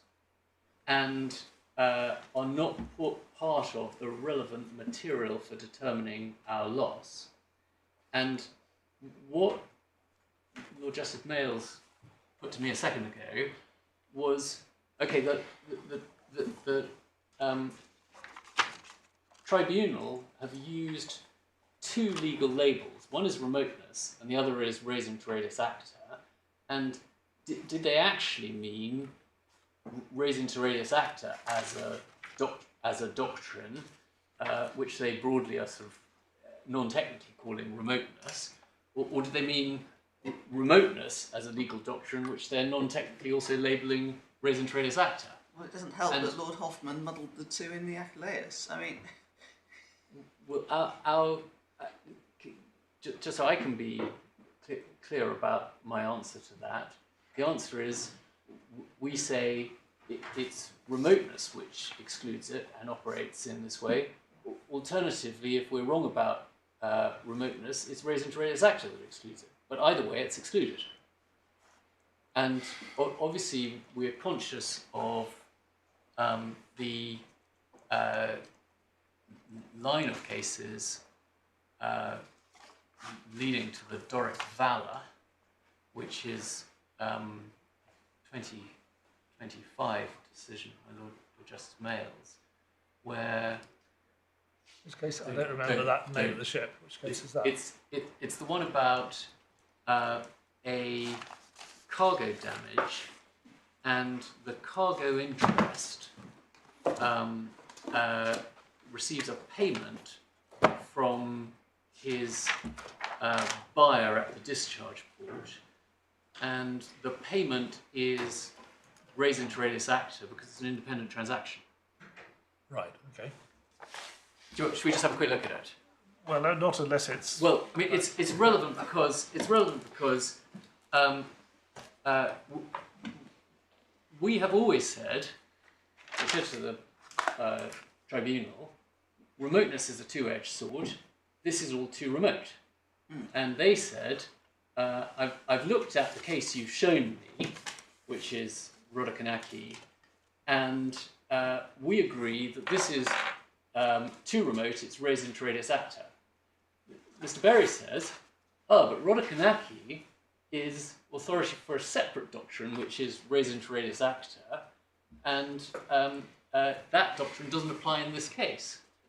Well, we say we don't agree with you about Rodokanaki being an authority for some separate doctrine of res inter aedes acta, but if that's right as a characterization of Rodokanaki, then the tribunal's right to say that this is res inter aedes acta. I mean, if you tell me that the authority on which we rely is properly to be categorized as a case of res inter aedes acta, I'll say, well, I still rely on it. It has the same result. well, don't we need to sort of draw a distinction between what you need to do in order to be able to measure the loss you suffer in the first instance, what's recoverable by way of damages, and using old-fashioned parlance, your general damages as opposed to your special damages. Yeah. The thing about the Agios was that they were trying to bring within the scope of general damages a loss which would be too remote for those purposes. Yeah. That was what it was all about. And so it was held that even though this loss might have been within the contemplation of the parties as the type of loss that might have been suffered by the owner in that case, nevertheless it was outside the scope of recoverability because neither party, hypothetical contracting party, would have expected that that compensation would be paid. So that's the rationale for the Agios. If you want damages of that nature, you would have to show that there was something that brought them within the ambit of special damage. So we get into remoteness in that context in relation to the measure of damages. And if you're right on the first point, you look at the normal measure of damages, that's the principle, it's the market rate versus the charter rate. Then the question is, what, if anything, does the party who is claiming the money have to bring into the equation in order to mitigate their loss? What comes in at the other side of the equation? And in those cases, in that situation, I can see that it might be said, well, it's irrelevant that you might have entered into a contract with a third party. So the doctrine of res inter alias acta might come into it. But just looking at it very simplistically, it seems to me, if it's too remote for one purpose, it can't come in again by the back door. Well, That's your point, isn't that's it? our point of remoteness. Exactly. Exactly. So, I mean, if it's outside the contemplation of the parties as being recoverable, then it's outside the contemplation of the parties.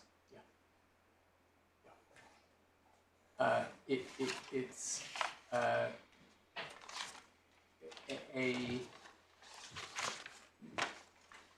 fact, a matter, which the parties, to use Miss Justice Robert Goff's expression in the Hapag-Lloyd, would not have thought was relevant to the determination of his liability. But it's not actually compensating you for the loss that you've suffered anyway.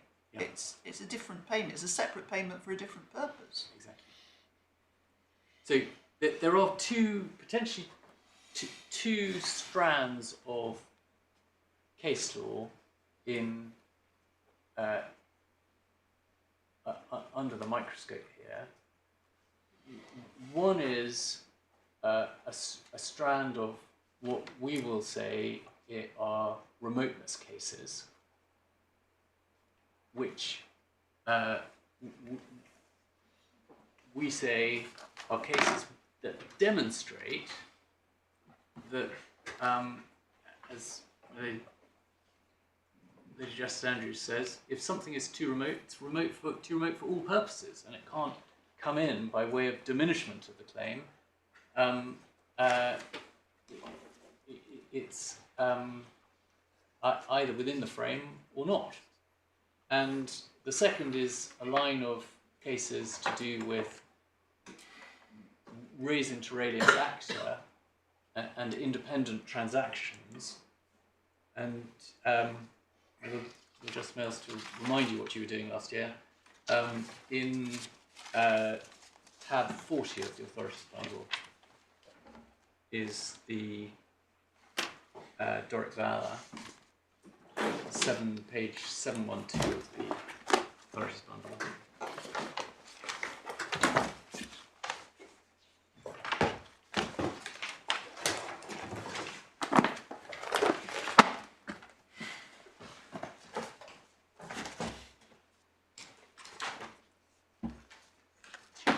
This was a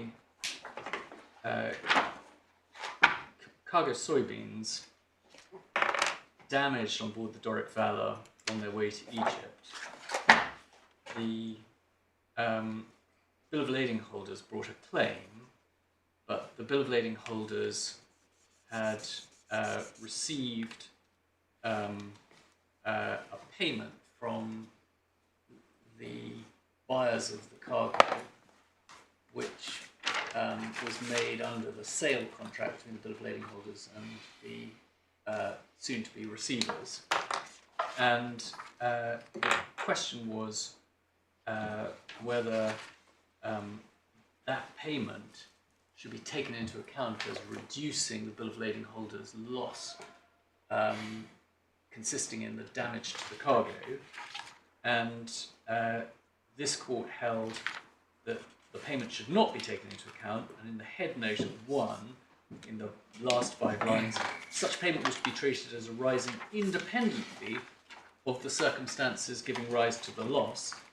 The effective cause of the payment was the relationship of the parties to the sales contract not the ship owner's breach. That is then enlarged under at page 715, paragraph 25 and following.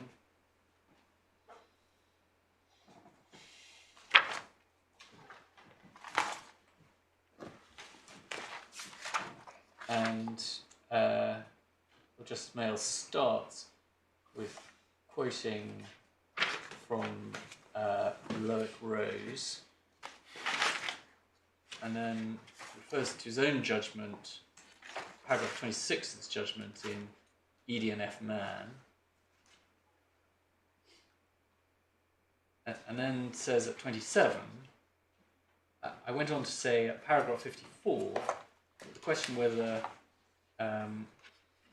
action which diminishes loss arises out of the transaction as distinct from being independent or collateral is a question of causation. However, it's important to appreciate that what matters is the effective or proximate cause of the receipt of the benefit. The benefit doesn't necessarily arise out of the transaction merely because it wouldn't have been received but for the defendant's breach. And then you move on to the specific case of a claim of a bill of lading holder against a ship owner for damages of cargo arising from the R&W Paul decision. Now, there are what matters for present purposes. What matters for the appellant's purposes is that the charterers shouldn't be able to say, well, that was a stroke of fortune.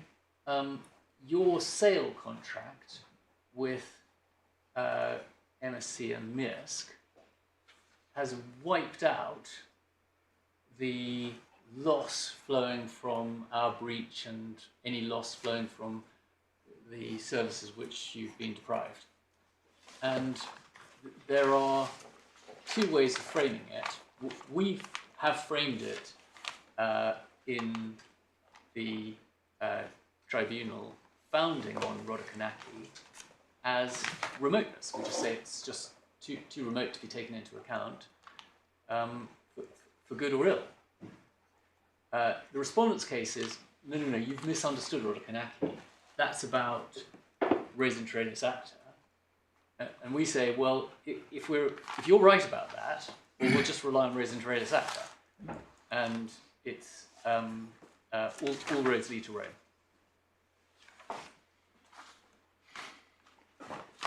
So let me start with our primary case, which is the tribunal, when they said... Sorry, before you do, is the question whether something is res intralis acta, assuming that the right test has been applied, a question of fact or of law?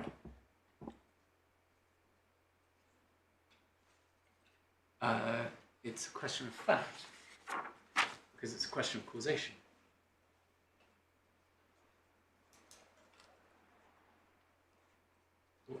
What you are doing is, it's the classic mixed question of fact and law, in as much as on your assumption, it's a question of fact, i.e. that the right test has been applied. Yes. So if... absent that assumption, you might have an answer that discloses they can't possibly have applied the right test, but the classic... So if res intralis acta is the relevant test, yeah, the arbitrators have made a finding, and it would need to be shown that they've applied the wrong principle in applying that test. Is that right? Or that the conclusion they've reached was one that they couldn't possibly have reached applying the right test. It was out with the range of reasonable conclusions applying the correct test. It's a conclusion they weren't entitled to reach on the facts of the case. Yeah. Okay. Okay, so let me start with remoteness and with the question whether remoteness can operate to exclude circumstances which, were they included, would function to reduce the claimant's recovery. We essentially say that there are two Court of Appeal decisions that indicate that remoteness can function in this way, and there are three persuasive dicta by distinguished judges who essentially say the same thing. The decision we start with is Rodikanaki, and that's at tab 3 of the authorities bundle.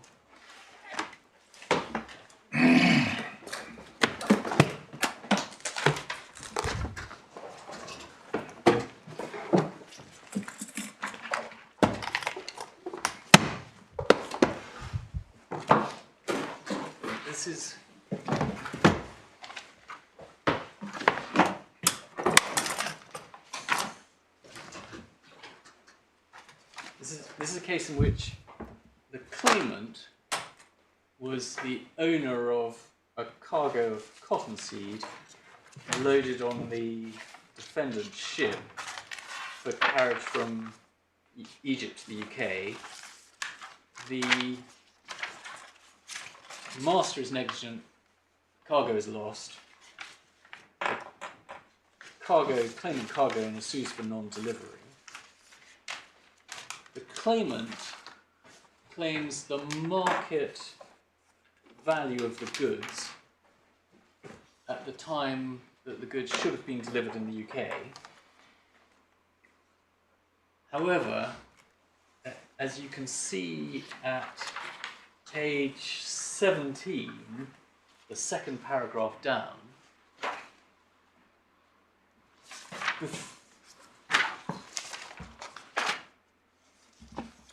after the execution of the charter party and before the shipment of the cargo, the plaintiffs had agreed to sell, the cargo to arrive at a price less than the market price of the port of discharge at the time when the ship in the ordinary course would have arrived at.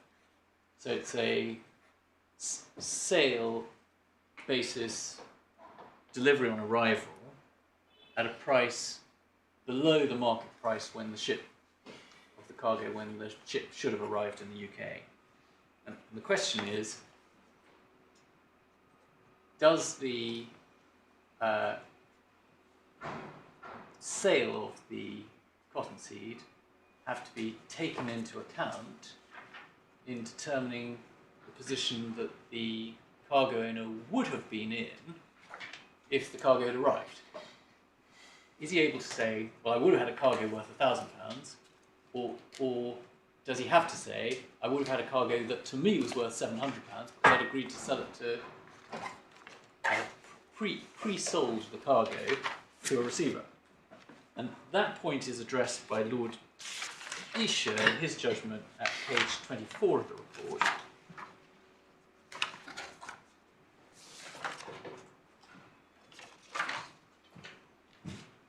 Page 24 of the bundle.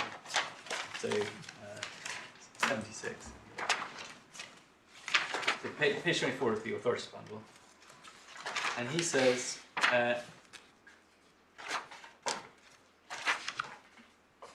the barring is, the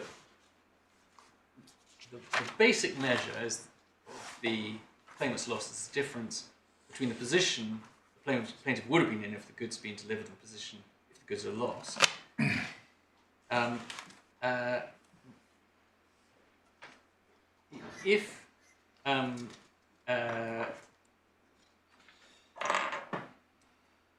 When you apply that, what is the rule for getting at the value of the goods?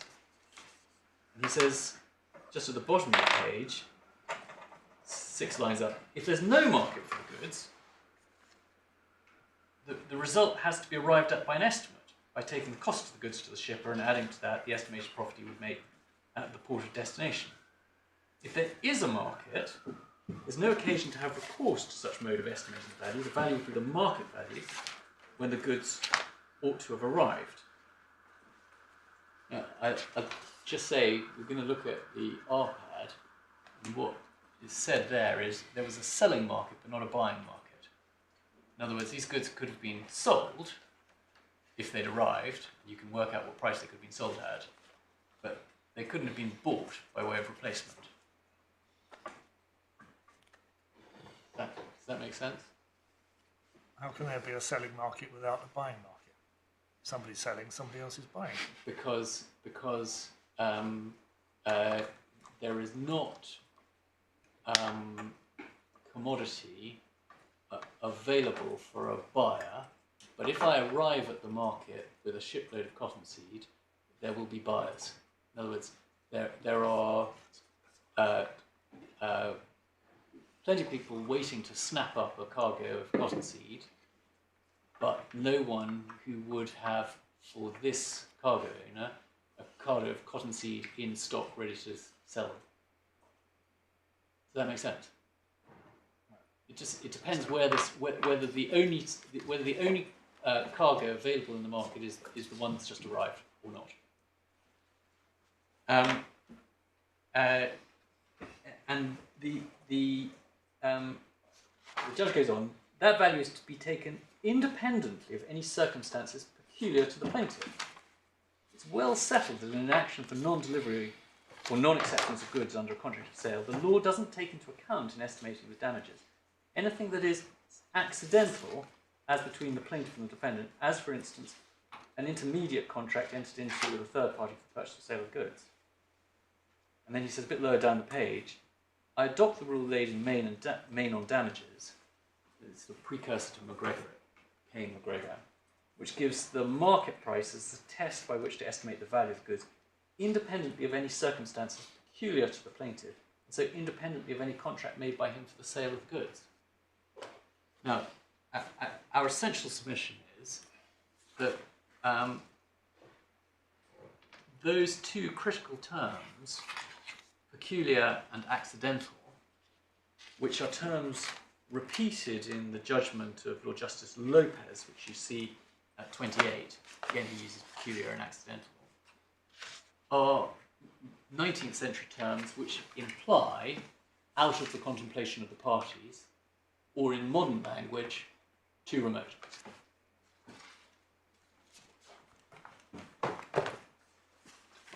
And in that context, we make three further points. The first is that Lord Isha says at 25 that he's adopting a rule in Maine from Maine on damages. That was adopting a submission that had been made to him by counsel, Mr. Finley, QC, whose submission is at 20 in the bundle.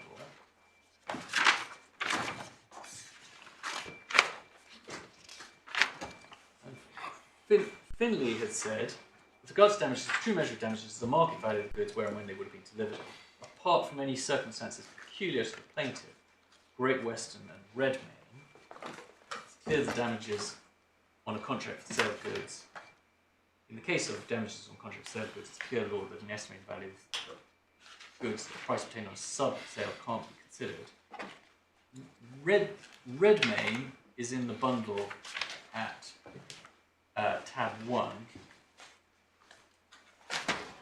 It's a very short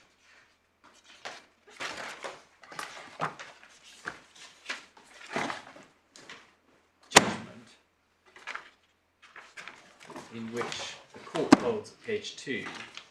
This is a case in which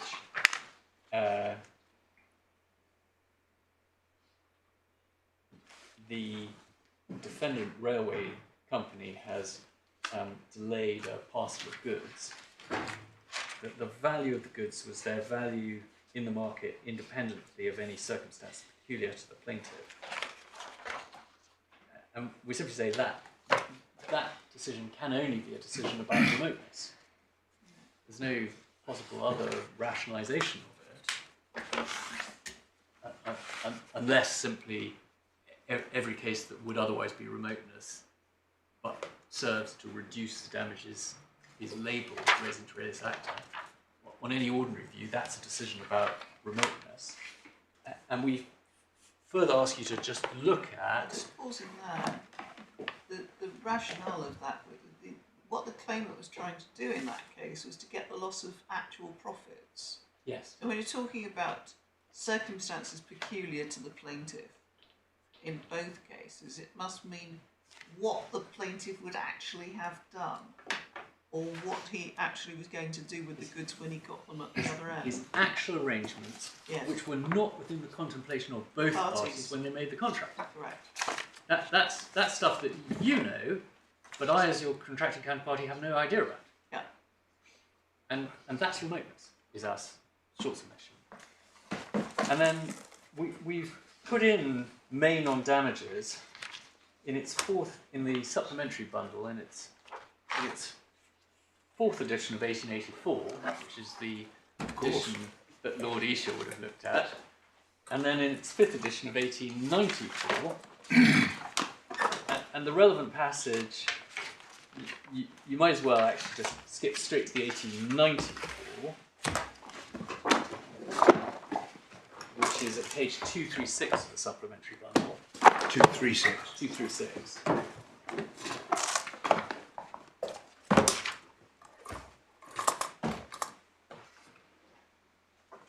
And this is actions against carriers for loss or injury to the goods.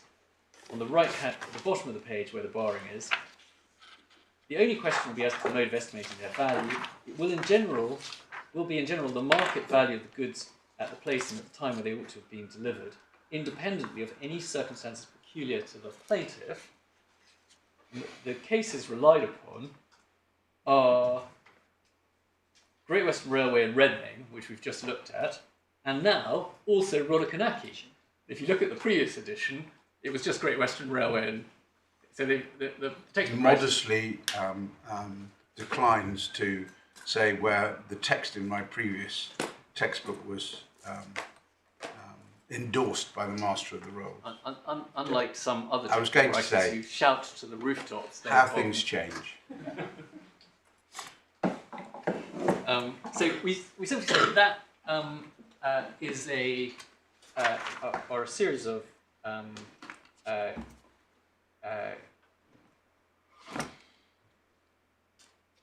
cases that make good our proposition about Rodokanaki, that it's a case about remoteness.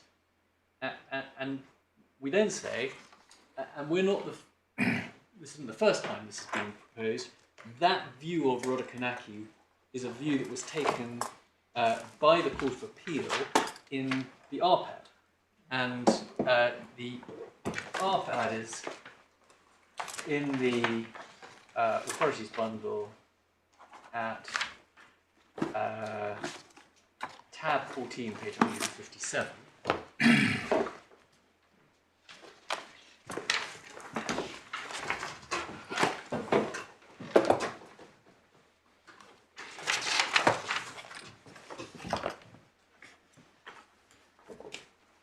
And it's a slightly odd decision because it's a short delivery case where the claimant is suing for the short delivery of 47 tons of cargo, and the claim is put both in contract and in conversion. There's quite a lot of discussion of the measure of damages in conversion. But for our purposes, we're looking at this as for the way in which the Court of Appeal looked at and characterised Rodokanaki, and you get that at 165 in Lord Justice Greer's judgment. And I just perhaps ask you to read from another question to the top of the next column, where you see Hadley and Baxendale and Rodokanaki. And I simply say that what that discussion makes clear is that Rodokanaki is an application of Hadley and Baxendale, i.e. of remoteness.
doesn't that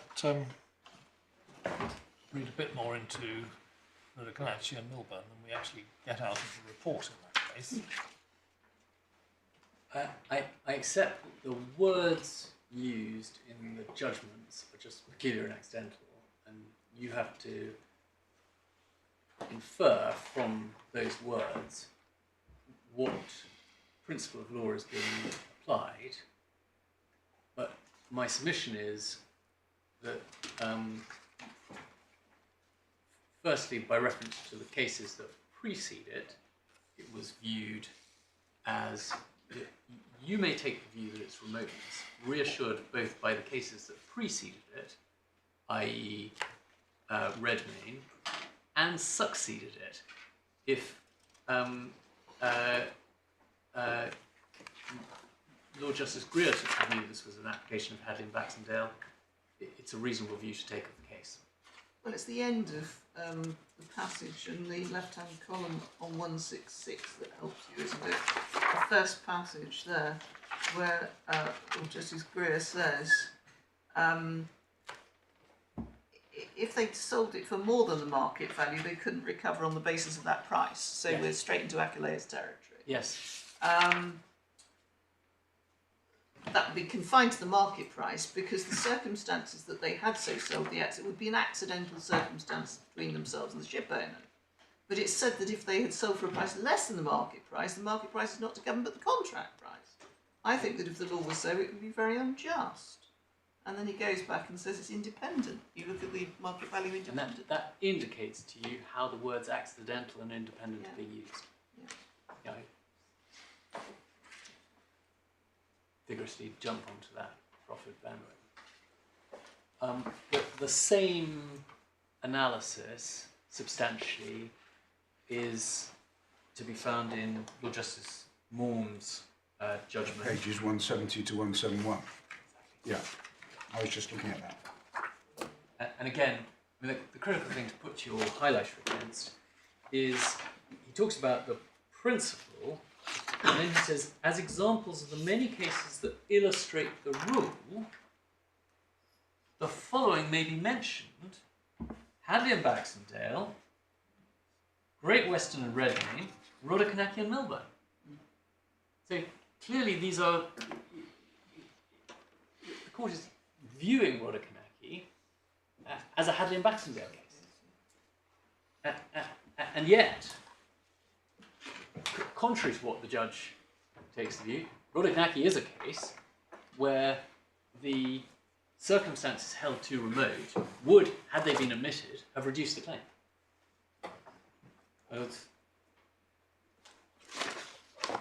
Should we pause that?